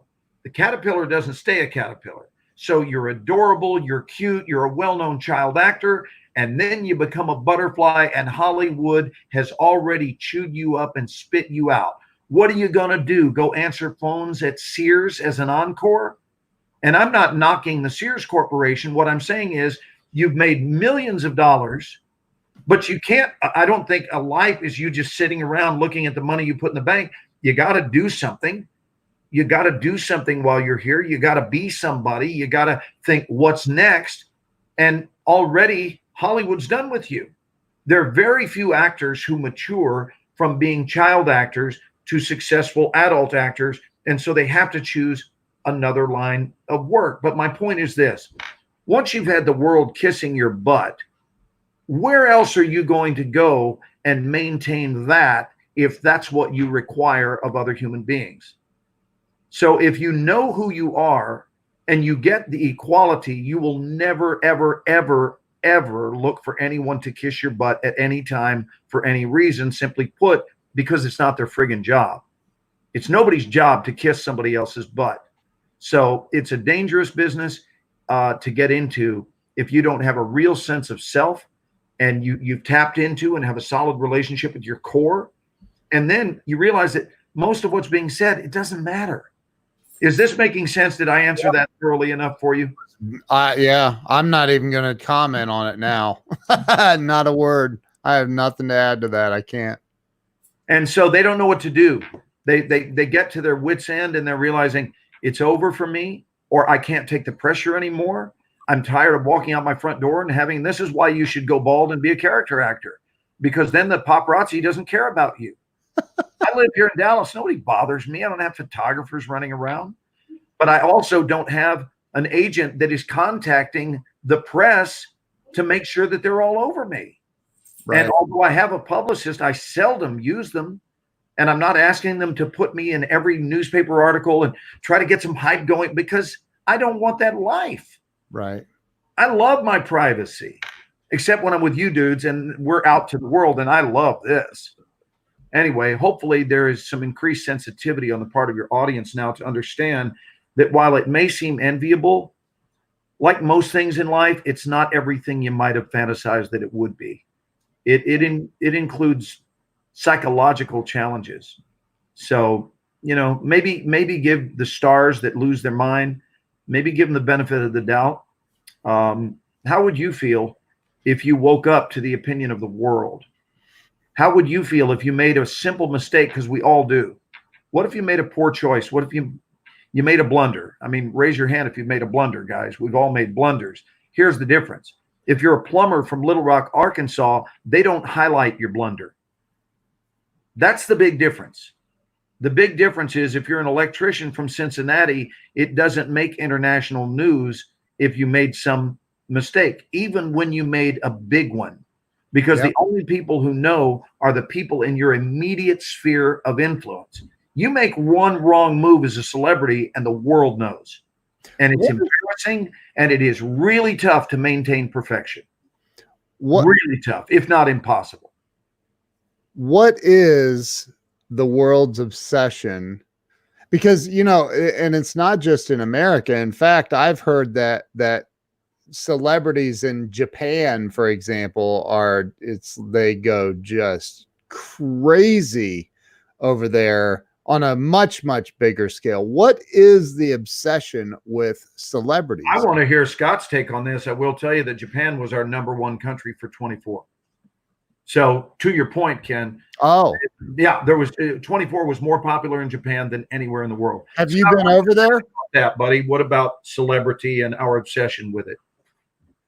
You know, Glenn, when you were talking about that, I've mentioned before when I was doing movie reviews, I did junkets. I did the Forrest junket and interviewed Tom Hanks, and it happened to be the same O.J. Simpson chase. Oh. And Tom Hanks said, success does bad things to you before it can do good things for you. It does bad things to you before it can do good things. My daddy's writing that one down. Wow. Bad things to you before it can do good things for you? Yes. Okay. And I asked him about success, and you got to remember this is at Forrest Gump, but I mean he's still the hottest actor in Hollywood at that particular point, and I'll never forget his thing. He says, you know, my benchmark is Jimmy Stewart. It's Gregory Peck. Success is extraordinary performance over an extended period of time. And he said the problem is, you get cuts through airports and people shout your name, and it can put you in this space in your head that in fact ensures you won't have longevity. And I just took so much from that. I mean, and it piggybacks exactly with what you're saying, is that the ability to maintain your place in the world while the world goes crazy about you. And I think part of the obsession, I don't know, it's a great question. I think part of the obsession is that we vicariously live through these celebrities and the glamour of their life, and yet simultaneously we resent their success and their wealth. And it's a really hard game to balance, I think. Yeah, that seems kind of unfair, don't you think? Yeah, it's totally unfair. It's unfair to revere them and resent them in the same breath. It's true. But I see people don't. I mean, it's not just Hollywood. I mean, I see people that think that that Warren Buffett is fantastic and all billionaires should be strung up. Or that Steve Jobs was one of the greatest people to ever live, but that no one should be, no one should be rich. And you can't have it both ways. You just can. And I think we have a lot of folks in the world today who just don't understand that you can't have it both ways, that we have to have, if you're going to have the risk, you have to have the reward. You have to provide the incentive to get the inspired result.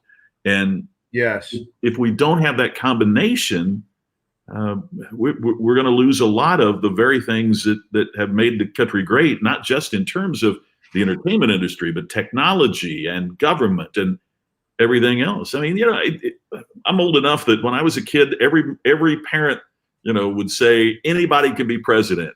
Anybody can get. That was part of what we talked about. Was you aspired to service. Kennedy saying, ask not what your country can do for you, ask what you can do for your country. And I'm not trying to be political here at all, but isn't it interesting the way that it's changed, that for a lot of us, the last thing you'd want your kid to do is get in politics. So we can't have it both ways. We have to understand that to get one, you also have to be willing to embrace the other. Yeah. Makes sense. Here, amigo. Beautiful. I gotta say, by the way, Glenn, I've got to say, I was upstairs watching, and the whole your whole list was over the moon fantastic. And the line about would you want to order, what was it? Would you want to order the no? Yeah, I always say this way, that you call the waiter over and say, "Excuse me, David, my wife and I noticed this low hope platter." Low hope platter. We're really smitten with that. Could you bring us 2 of those? It is on my notepad upstairs. I was writing as quickly as I could write. That is brilliant. I love it. I mean, why do we coach people to tell them not to get their hopes up? It's clear that it's one singular primary reason. Now, there may be 35 reasons, but the primary reason is when a parent tells a child that, it's out of the goodness of their heart, simply because they don't want them to be hurt. So basically, they're saying that life is about the avoidance of pain. There's a program I do. It's okay. It's not a big deal. You need to be hurt. I mean, there's a program I do every Pepperdine, and it's for students between your and senior year of high school. And one of the questions I ask them is, tell me some things that you heard when you were a kid. And frankly, same thing that we heard when we were kids. Don't run through the house with scissors in your hand. Don't cross your eyes; they'll stick. Don't cross the street do that thing or you'll go blind. Yeah, exactly. Remember that one? You see, I have glasses, but I don't know what he's talking about. But there was a study that said that the negatives that are 7 for every positive message a kid hears. 7 no's, 7 negative messages. So it's a 7-to-1 ratio. 7-to-1 negative to positive messages for young people. Wow. And when you combine that with the fact that we all know that human beings are creatures of habit, right? And if you don't believe so, fold your arms and then try fold them the other way. I mean, we are such creatures of habit. We are become. Benjamin Franklin said, "First we make our habits, then our habits make us."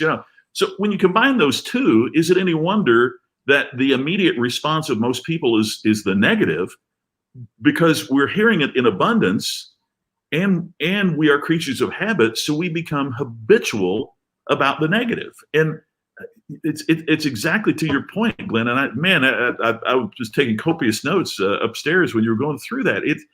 We have to break that. We were talking about Zig Ziglar yesterday, with that stinking thinking. Yeah. That is pervasive in our culture today. It is, and so we've got this societal glue, this negative glue that we're trying to navigate through. So no wonder the result is mediocrity at best. At best, like that's the best you can hope for until you basically conduct an excavation and get rid of all of that imprinting. If you're trying to work with what we were given to work with, all I can say is good luck and God bless you, because it's going to be a tough road to hoe. Yeah. It just is, because there's too much negative imprinting. We got to find our way through it, and I think it requires a wrecking ball and nothing less. We got to wreck it and then plow it down and get it out of there. What does this one say? Christy says the more we can teach these principles to our youth and adults, we can shift this limited thinking. I do want to say that, you know, we stayed on here to talk about the show, and I had a conversation with Scott without you, but you and I talked about Scott. We've been talking about Scott without him. And so now here we all are, we're live, and let's just have a board meeting. That's BOARD, not BORED, right? Yeah. I just want to make sure what kind of. Hey, since you like that list so much, can I give you I got a couple, but one in particular, one of the bonus ones that I've mixed into. I do like 15. It's, you know, it's been a list of 9 that I've done for many, many years, but every so often I'll try a new one on just to see. And one of the big ones I remember hearing is this: don't get too big for your britches. Right? You ever hear that one? Yeah. Right? Someone would say, I don't like her, and you'd go, what is chapping your butt, Grandpa? Well, I just don't like her. Well, why? Well, because she's too big for her britches.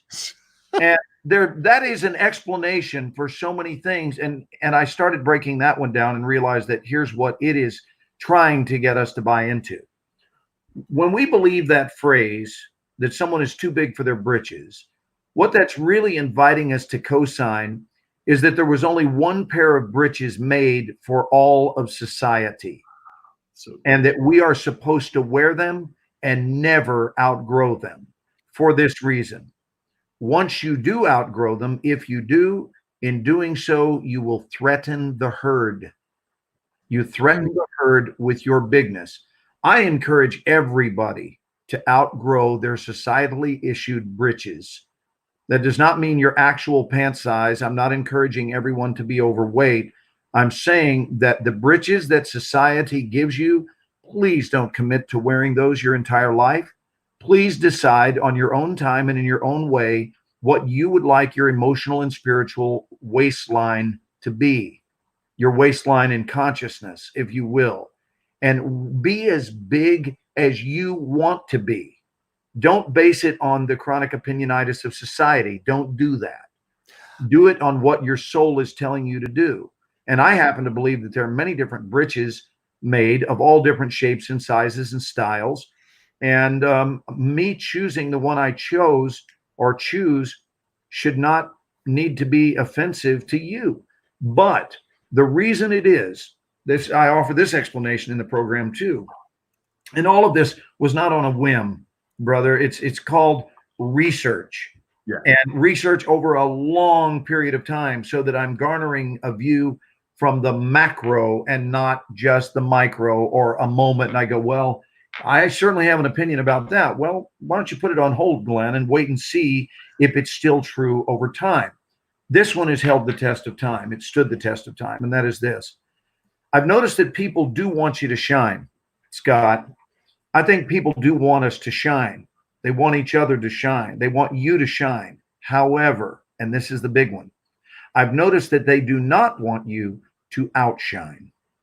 Ooh, so true. They want you to shine right up to the point where your shining, or the speed with which you're moving through life, seems to be faster than theirs. And now they have a problem. Yeah. They were rooting for you to get a raise right up until your raise for the same company that they also work in eclipsed their. God, that is so true. It eclipsed theirs. And so you'll have someone who is at a company who is celebrating their first raise that took them, let's just say, to the 6-figure income mark.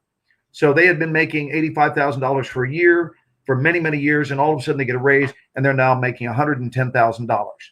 And they actually want to throw a party with their friends. And they're in a good mood, and they're going to meet Friday night. Everybody's celebrating the promotion and the raise, the accompanying raise. And then the person who just got the raise that they were so thrilled about a mere 2 days ago finds out that a newbie to the company that started only 6 months ago, and maybe this guy that's got the raise has been there 5 years, the newbie to the company just got a raise to $130,000.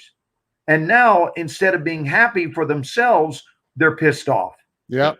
And clearly the reason they're pissed off is because they are in an unspoken competition with others. Yeah. So when we're healthy, we're not trying to, make these comparisons.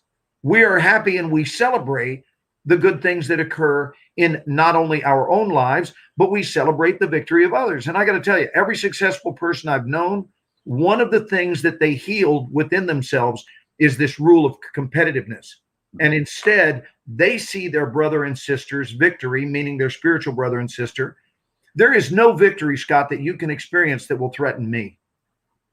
I'm actually rooting for you in life. I'm not just saying it. I've also discovered that when we root for others, it literally opens up the floodgates for us to experience massive, massive prosperity. But when we're afraid that someone else's victories will result in less for us, that is lack consciousness, and there is no future in that at all. So again, the quote is, people do want you to shine, but not to outshine. I love that. I have a question for both of you. May I? Yes, please bring it. So, and this, I've thought a lot about this over many, many, many years. You guys have met people, and I know you're both incredibly successful in your own rights and your own industries, but you've met people that are just like, it's almost like they came out of the womb with a money printing machine, and they were, everything they touch turns to gold. And, we've met people like that, and it appears that they've just never made a mistake. It's always been easy. And so, I've thought a lot about, there has to be in the mind, in the beingness, and in something for somebody to go from, I was raised in an incredibly poor family and that mentality that goes along with it, to making millions and millions of dollars. Is there some sort of a period of time, an event or something that you can put your finger on where there was a shift for you, where you went from the $500 a week mentality to the $5 million a week mentality, or whatever? Did you guys ever see that in yourselves? Like, yeah, there was this moment when I landed that role on, whatever, that I knew I was in the money. I knew life was going to be better, because look, I've been broke and I've had wealth, and having wealth is way better. I'm just going to. My stepfather said that in those exact words. He said, son, I've been rich and I've been poor. Rich is better. It is, man. And listen to this twisted one. He goes, rich or poor, son, rich or poor, it's good to have money. Oh, that's good. Isn't that great? Rich or poor, it's good to have money. Was there, but was there a moment in time for you where did you ever have a moment where you're like, man, I just felt this big mental or spiritual shift, and that's when it all clicked? I'm going to acquiesce to Scott because I have my answer locked and loaded. I want to hear his answer. Well, may I, before I answer the question, may I first of all say, if somebody just joined us, please watch the replay, because the insight from Mark Victor and his wife. Yeah, Crystal is his wife. And Glenn's list, the thing about the family reunion put me on the floor, man. I'm telling you, that's time heals all wounds. That's as good as it gets. That was obviously never been. So, you've obviously never been to a family reunion. It's beautiful. But to answer your question, because I know we have a lot of folks that join us during, and I just want to make sure that they, while they're watching this, they don't miss the replay of some really, really great info. I've talked about this with my mom. So I'm not really talking out of school here, and she was coming from her space. I was the first in my family to go to college. And I remember coming home and I felt like a kid with a report card, but it was the grades were out that semester, and I had done well. And my mom said, just because you're going to college, don't think you're any smarter than the rest of us. Wow. Isn't that why I'm going?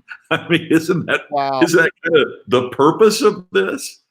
And it was the moment that I realized that everyone, including my parents, including my mentors, everyone is a human that has their own problem coming from their own space and their prejudices and perceptions. Sure. Yeah. And I've talked with my mom about that. And that was the moment I had to realize I could either continue with that kind of thinking that I was brought up with, or I could move to a different level of thinking and not depend on the way that my parents thought to be the way that I would think. And when you're 9 years old, that's a pretty moment. But for me, that was the moment that I realized continued the way that they thought I would have what they had. I wanted more in my life. I had to change the way that I thought and design my thinking in my life and my approach into one of greater abundance, not as I talked about, my friend talked about the prison thinking. You know, I know so many folks that, not just small town, I mean, it could be any town anywhere, that are trapped in this very restricted, small way of thinking. And that was the Scott, I think your internet might be your internet is it's going in and out, brother. Yeah. Sorry about that. Can you hear me now? Yeah, you may need to just refresh your browser and come back in. So I was going to tell a story, but I'll yeah, let's wait on him. He'll save it. I enjoyed encountering Mark and Crystal. It was a really good time, and I look forward to. It's so interesting when you meet people over the internet first. Yeah, I mean, I've known of them for a while, and certainly of Mark even longer. Yeah, and recently became aware of Crystal. She seems like a sweet person with a really, really good heart. But I want to, and now Scott's back, so I want to share with you when I became aware of that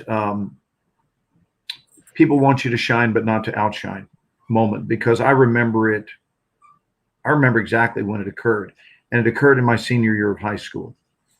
Because Drive-In, which was my first film, Scott, we shot that picture in October, November of 1975, and it was released during the summer. I was a junior in high school at the time here in Dallas, and I had the good fortune of being able to drop out and go shoot a movie.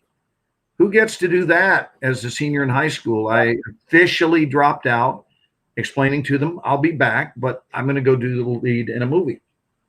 And it wasn't an indie film. It was a Columbia picture. So we knew it was going to get a distribution deal, and it would be seen all over the world. And anyway, that being said, it was a great experience. Took a little over 6 weeks to shoot the movie. And then I waited, and you can imagine being a 16-year-old kid and you're waiting for this movie to come out, and it's going to be on the big screen, man. You know? Yeah. I was excited. Well, it came out in the summertime between my junior and senior year. Now, I had always gotten along well with everybody. I lived a problem-free stretch in school, right? Challenges with growing up, you know, but not ever at school. Home stuff, challenges of a divorce and a remarriage and religious war between Baptists and Judaism, and families having different opinions. I mean, all of that. And those things are fairly typical. But I never had problem one in school with self-esteem or with acceptance. I was always, the term means nothing to me, but I'll just use it for lack of a better term. I was popular. Remember when we used that word, oh, he's popular, she's popular. Being popular was never part of my quest, but I think it's because I was always loved and accepted. And I think it's because I always loved and accepted others. So I had a lot of friends in high school. Now I leave to do this, and I don't have enemy one, by the way. I come back and I'm thinking my senior year is going to be the best year ever. It's going to be, man, I'm just going to glide through it and have the time of my life. I have spent that summer traveling around the country, signing pictures and kissing women. That was my summer.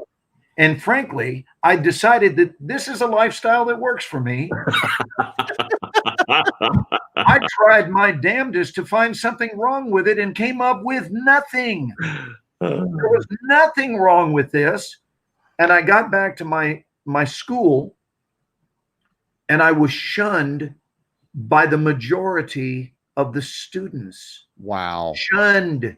And here's the deal. Not eventually, nor do I feel sorry for myself. Trust me, I'm not spouting this stuff to a therapist. I've never told a therapist this. It's unimportant now except to learn the lesson. I was shunned immediately by people who were always nice to me. And if I had been shunned eventually, then it could be said, okay, well, then maybe there was something you were doing. There was nothing I was doing.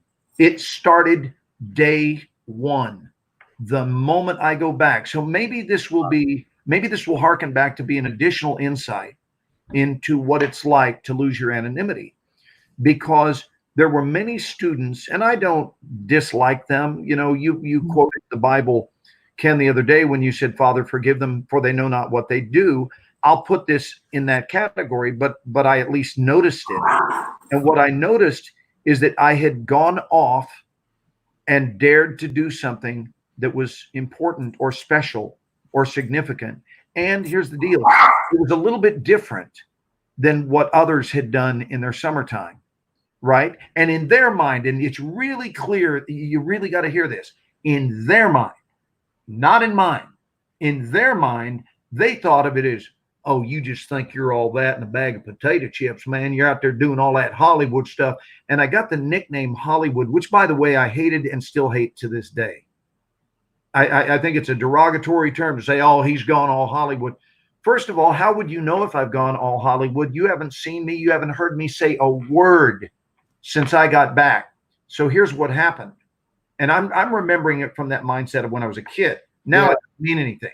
But when I was a kid, it was deeply upsetting. I came home after the first day of my senior year and was in tears with my own mother, trying to explain to her that I had been shunned because of success.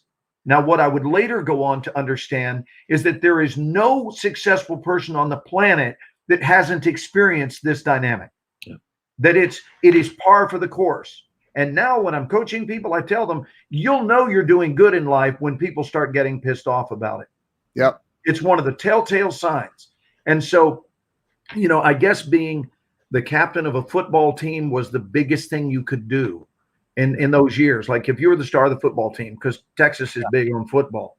Yeah. Now, what are you doing? I'm sorry, you're starring in movies, and I was in Hawaii on vacation, and I saw your butt up on the screen, man. What are you, some sort of hot shot? You're all too big for your britches. And I heard all of those things, and you hear it enough, and you realize these people are not rooting for you because you've left the herd again in their minds, not in yours. And if I had returned to my senior year and been a jerk, I would have deserved all of it, but I wasn't. Right. My kind-hearted nature has been here my entire life. I was a gentleman in my senior year, and I tell you, it lasted 2 days, and that's all I could take. And I told my mom, can we please work out a connection, please, with a counselor? and find out what courses we need to take to get me the hell out of here. Get done. I can't deal with this anymore because I've got students that are competing with me and I am not competing with them. Yeah. This is a great topic for us to be talking about because there is this unspoken competition that exists with others in life. You know, if someone else has a pair of designer jeans, why should that piss me off if I don't own them? Right. Can't I just look over and applaud them and be happy that they got the jeans they wanted? But there is so much unspoken competitiveness that exists between one human and another. Whether someone looks younger than you, more optimistic than you, they have a hotter looking spouse, they have a nicer car, they have a bigger house, they have a larger penis, whatever it is that people envy about one another. I want to say this, it's all ridiculous and it keeps you stuck. If you are a practitioner of that, man, set sail down your own lane and applaud people for what they are achieving in life. And don't be threatened about somebody else's bigness or their dreams coming true. Let it be an inspiration, not a threat. I love that. So true. Hey, Karen Toddy, I love what she said. And she said Lima, Ohio. And I actually, as a kid, that's where we used to go shopping for school clothes every year, was in Lima, Ohio, because I was raised right down the road from there. So I just wanted to say that. And I'm in Ohio. I'm not far from Lima, a couple hours. But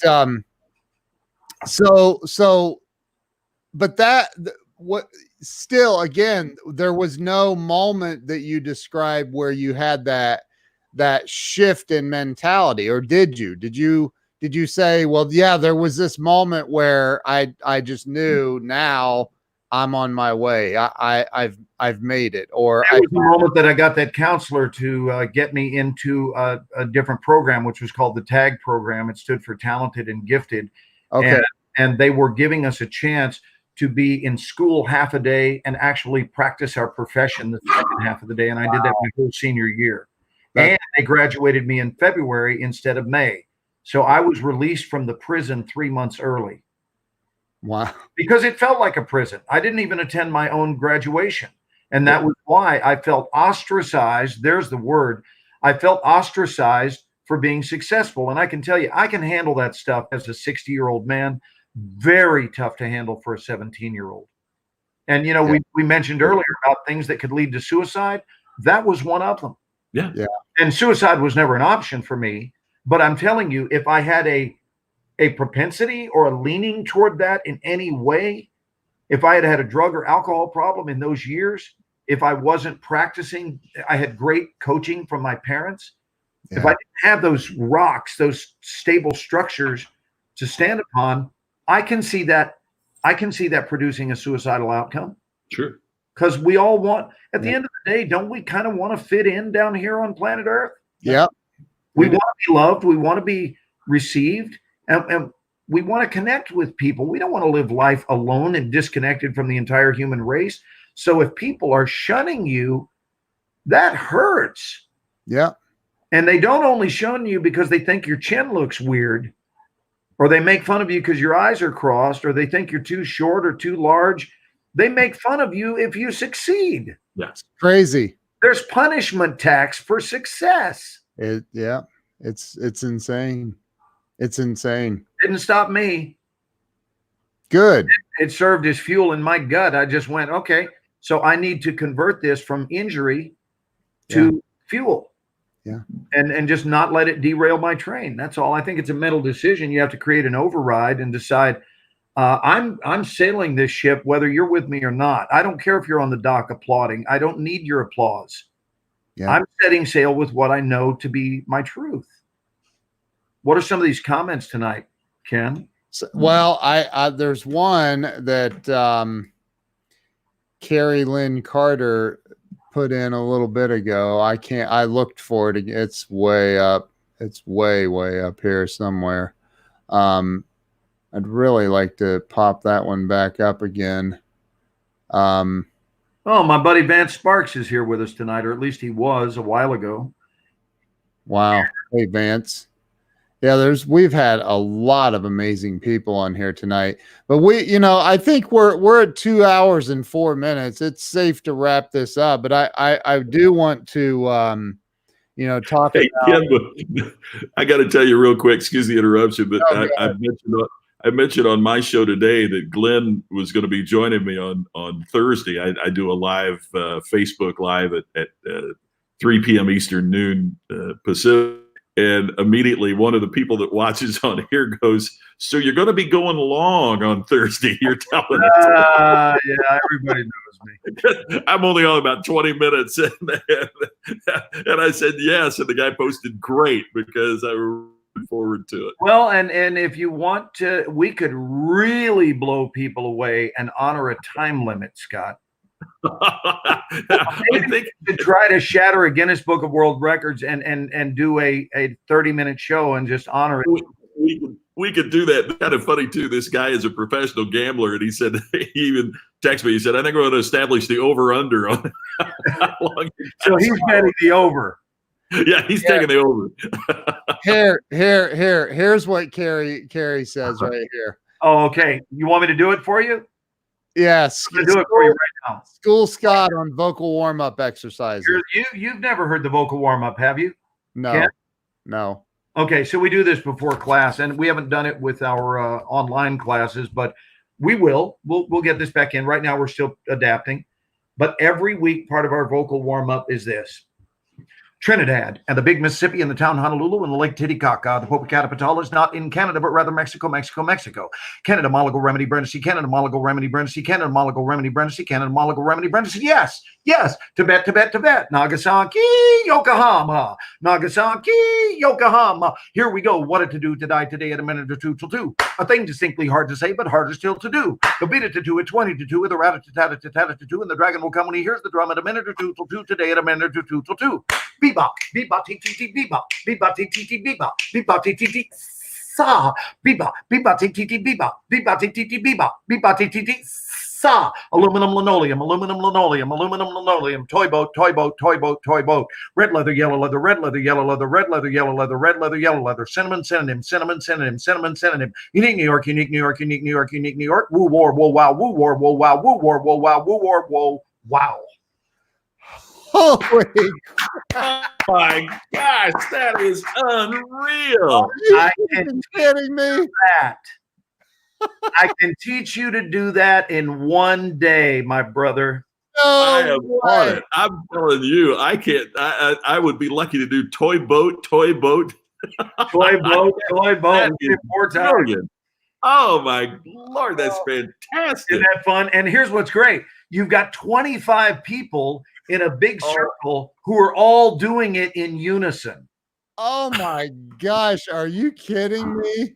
Yeah, that's the coolest ever. And they all clap. What do you do to die today at a minute or 2 till 2? A thing distinctly hard to say, but harder still to do. They do that, and it's great, man. Oh my God. What it does is it gets your tongue and your brain on the same page, and that's what it's designed to do. So quite often before I go out on stage, I'm silently in the back just going, what to do to die today in a minute or 2 till 2, a thing distinctly hard to say, but harder still to do. And then I don't have to worry about any kind of mush mouthness when I'm on stage. Sure. Wow. Holy blown. Oh, that's incredible. I cannot wait to hear Scott do that. And coming out of, let's have Scott at least do the first 2 lines for us, and I'll take you through it slowly because I know we're saying goodnight to everybody, but there's no one who could make the vocal warm-up sound better than you. Okay, so it's Trinidad. I'm going to give you the whole line. You can write it down.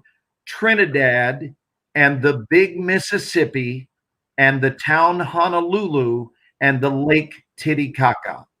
So it sounds like this. Trinidad and the big Mississippi and the town Honolulu and the Lake Titicaca. Can you want to write that down? Trinidad and Trinidad and the big Mississippi and the town Honolulu. Let me say it again. Trinidad and the big Mississippi. Just repeat after me. Trinidad and the big Mississippi and the town Honolulu and the Lake Titicaca. Lake Titicaca. Trinidad, and Honolulu, and the Lake Titicaca. I'm going to teach you this. I promise you. Tammy handed me. All right. I got to write this down. Show could be me just teaching you this when I see you next Thursday on your show. We could do that. We could do that. We don't talk about anything. All we do is teach Scott McCain the vocal warm-up. I'm right there. Great Mississippi. Trinidad and the Big Mississippi. We got to do it on Honolulu. And the Lake Titicaca. And that's all we're going to do today is just that one line. It's a lot of fun, man. It's a lot of fun. Oh, Christy Jones is with us tonight. Yeah, she is. Jeffrey Wolf is here with us tonight. Alan Skidmore is here. Yeah, there's a lot. Oh, there's Jeffrey. He's a good dude, man. He is. You know, knowing you has unearthed, Ken, my usage of the word man. I used it a lot in the 70s. And now I'm using it all the time, courtesy of you. Thank you, brother. Well, I'm really glad to hear that, man. You also unearthed my use of the word dude. People tell me are going, what is with the appearance of dude? You're saying dude a lot. And I say, just call Ken Walls and ask him about it. I have a friend that out in California. She said, dude, my husband just asked me, why do you keep using the word dude?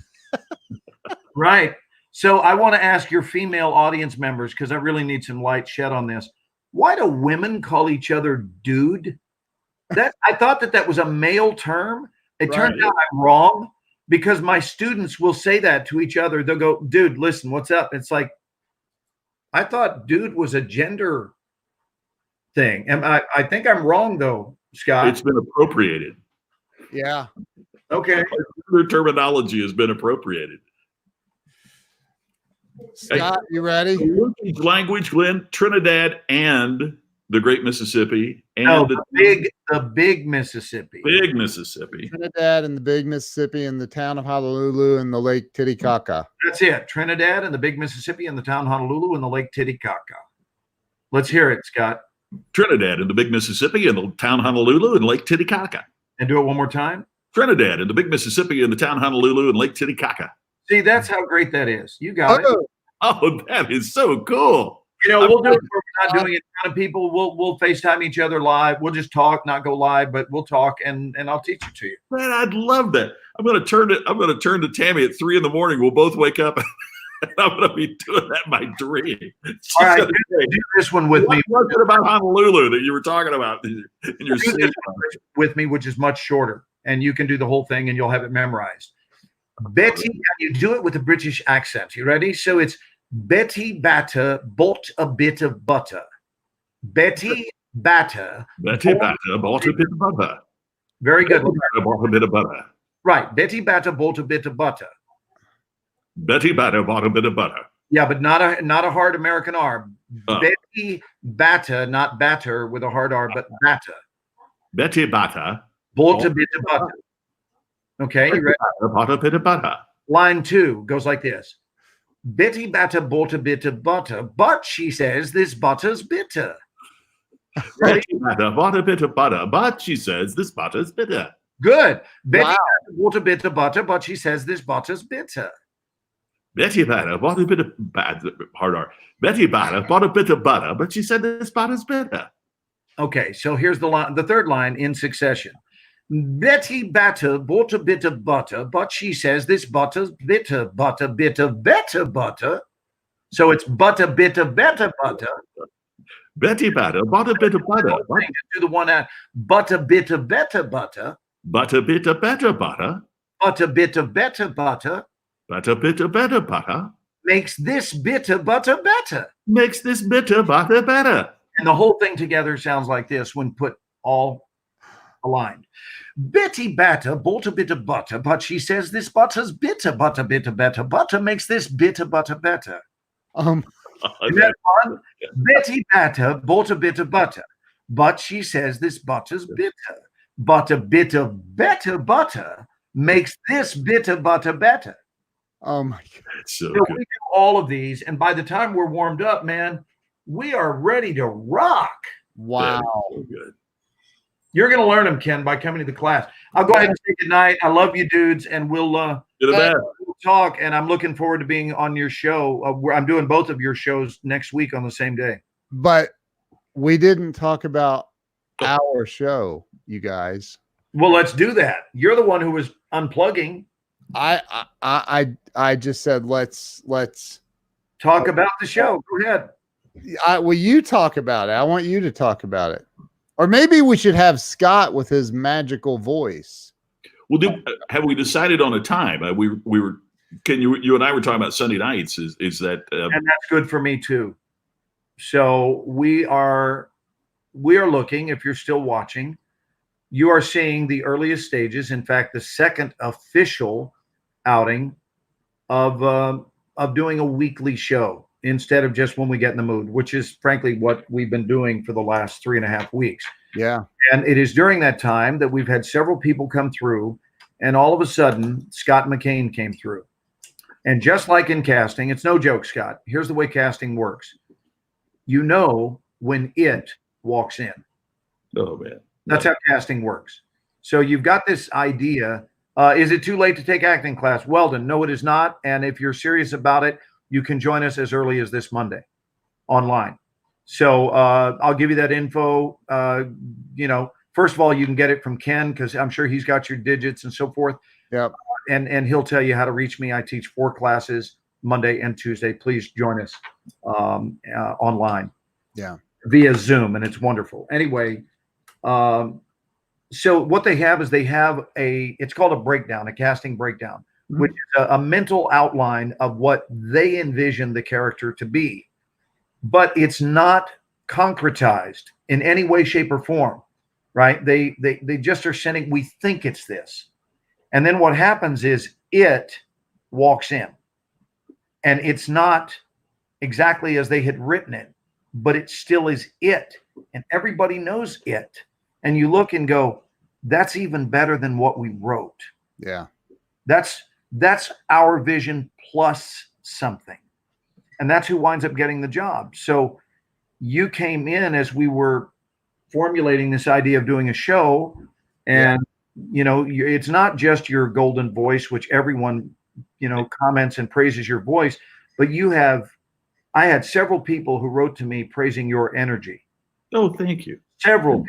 I really appreciate that. Including someone from Vancouver, Canada, my friend Irene, who said, listen, Scott's energy is on fire. He's really, really alive. And my friend Catherine Franco said this morning about you. She said, he's got a smile built into his voice. And thank you. A lot of your lines are said with, and Ken does this too, they're said with a built-in chuckle. And it's not manipulation. It's just the essence of who it is you are. And that's powerful. Wow. And it's something that people want to dial in. They want to tune in. So we're going to go ahead and launch something. And we'd like Scott to be part of it. And I'm honored to be asked. So I am all in. So originally we thought of his golden voice to do the voiceover. And then it turns out there's a whole hell of a lot more going on behind the voice. Well, thank you. That is too tough to resist. And so the three of us are looking to do a weekly program online. And we haven't agreed on the time limit, but it will have a time limit. It won't just be that we show up and we go on every Sunday indefinitely. And we'll figure out whether that's a 1 hour or a 2 hour show. It won't be a 30-minute show. I know that, but we'll figure out what it is. And we've got some name ideas for it, but just know that that's going to get underway immediately. Yeah. And we're excited about it because it's something we not only want to do, but all three of us are visionaries. And it means it's something we want to grow. Yep. We want to see it turn into something that's unstoppable. Where we can help more people. We can, that's what the goal is to inspire the world. And it will help us greatly if you partner with us as viewers and share it out, right? Get this stuff known. Our job is to make sure that it's always inspiring, that it's always informational, that it contains large elements of humor that can keep you smiling, especially during challenging times, which these are. Yeah. Face it, they are. They're not unbearable, but they are challenging. They're challenging. And we don't want to obsess over how challenging they are. We want to remember that, listen, a sense of humor has gotten a whole lot of people through some really tough times in life. Yeah. Right. And we're not ignoring it. We just want to be here to both service conversation about what's going on, and then also to just, how about just celebrate life? Yeah. My mentor always used to say, and I don't know who the quote is from, but he said that the whole thing about he who laughs last laughs best is totally wrong. It is that he who laughs lasts.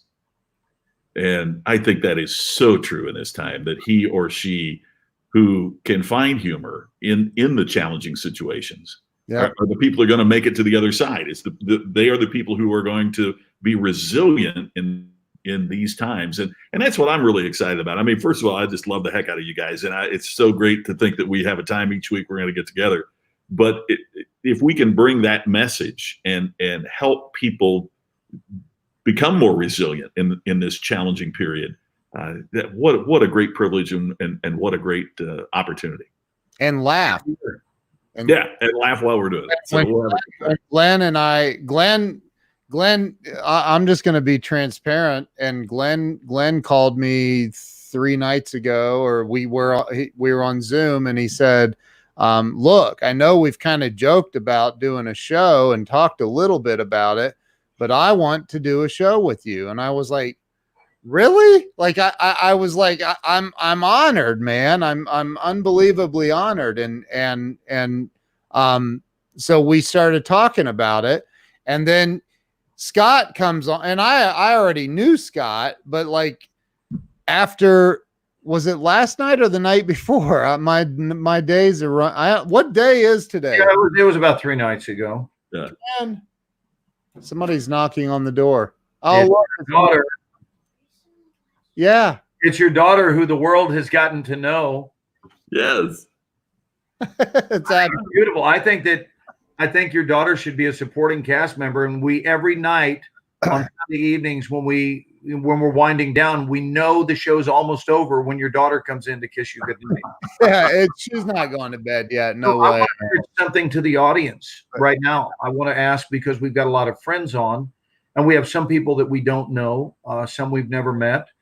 And word is being passed along. But I want to tell you that you guys are part of the supporting cast as well. Yeah. And I really mean this, because one of the things that we're deeply devoted to is to not only hear your comments, but to highlight them. Yeah. And you can see that Ken does that, right? He's there at the control panel. And when he spots something that's especially catchy, then he will highlight it. Obviously, he can't go down the line and highlight every single thing that is said. But if you have something that you would like to add, or something that you would like to see spoken about on the show, what we do is we come in with basically a launching topic, but there is nothing that relegates our staying on that topic. And it's only just to get things underway. But we can actually have you guys help hone and refine and shape and develop the program according to your preferences. So this is why we don't want you to sit there like a bump on a log. We want you actively posting and letting us know what's on your mind, so that we can discuss your thoughts and not just our own. So we need your help. We need your help with that. Amen. I was waiting for someone to immediately respond with some input. I love it. I didn't realize you were on screens alone, because I'm giving it one of those. Can you read that? Thank you, Ernest. That's a great comment. That's what we're looking for. Yeah. And how do you know Ernest? Ken, is Ernest a friend of yours? Yes. Yes. Awesome. And here, Karen has, yes, you'd be able to request guests to have come in. Absolutely. And let me let you know how that goes, because I've suggested many to Ken, and it goes like this. No, no, no. Any other questions, Glenn? That is not how it goes. Totally kidding. He is making that up. He actually has never said no. He's just, yes, yes, yes. It's beautiful. Joan says, are you still live? Nope. This is all being recorded. Yes, we're all, yes. This is living right here. It's live and it's living. Yeah, Joan, we're still here. Joan's my sweetie from Pennsylvania. We've been. I know. I love. Oh yeah. Actually, Karen, I talked to Kasim, and Kasim was in Glenn's acting class. And Kasim will come on this show in a heartbeat. In a heartbeat. He already told me. He already said yes. I asked him. So Ernest got connected to me through Grant Cardone. That's awesome. So yeah, I mean, look, I think that, and I told Glenn that night, I said, there's only one way I'm willing to do a show with you. Now, how many people have the balls to say that to Glenn Morshower? Hey, maybe we could make it like Naked and Afraid. Okay, I'm out. I'm afraid. Hey, how about this? How about I'm afraid, he said. For anyone who's daring enough to do some creative writing, for anyone who's daring enough to write some poetry, right? Or a limerick. What you mean? Without even asking, I'm going to make you a promise. If you guys contribute a poem or a limerick, it will be read to you by Scott himself. Oh, yeah. I will do For that. example, I can picture some country boy writing one that goes like this. There once was a fella from Natchez whose clothes were mere stitches and patches. When people ask why, he would simply reply, man, when I itches, I scratches. I would love it if people wrote in stuff to have Scott read it. I would love to do that. You know what? I have a little puppy here that I was supposed to feed about 20 minutes ago. Oh. And she's dying to get her food here tonight. So yeah, we're getting ready to go have dinner ourselves. What is her name? this is Lucy. Oh, Lucy. So That's all righty, guys. Well, hey, let me know what time Sunday, and we're on. I am thrilled to be with you. I am so glad that you asked. So, I think we're thinking in terms. Did you say 8 or 9 o'clock Eastern, Ken? I said 8 Eastern, but if that, that would be great. Okay. Right, 8 Eastern would be 7 here and would be 5 for Scott. Is that too early for you, Scott? No, that's perfect. That works out great. And before we end this, I do want to say one more time, like if you have joined in the last 45 minutes, go back and watch the replay, because Mark Victor Hansen and Crystal Hansen, his wife, were on here, and it was phenomenal. It was absolutely phenomenal. Not just the wisdom, but they were sitting there as Glenn was spouting his wisdom. They were just frantically taking notes, and the banter and the respect. It was just amazing. So go back and watch the replay. And if you have not shared this out, shame on you. I'm kidding. Share this out. And there's Tammy. Hey, Tammy. They're saying hi. We're the only psychologically program that closes itself by shaming our viewers.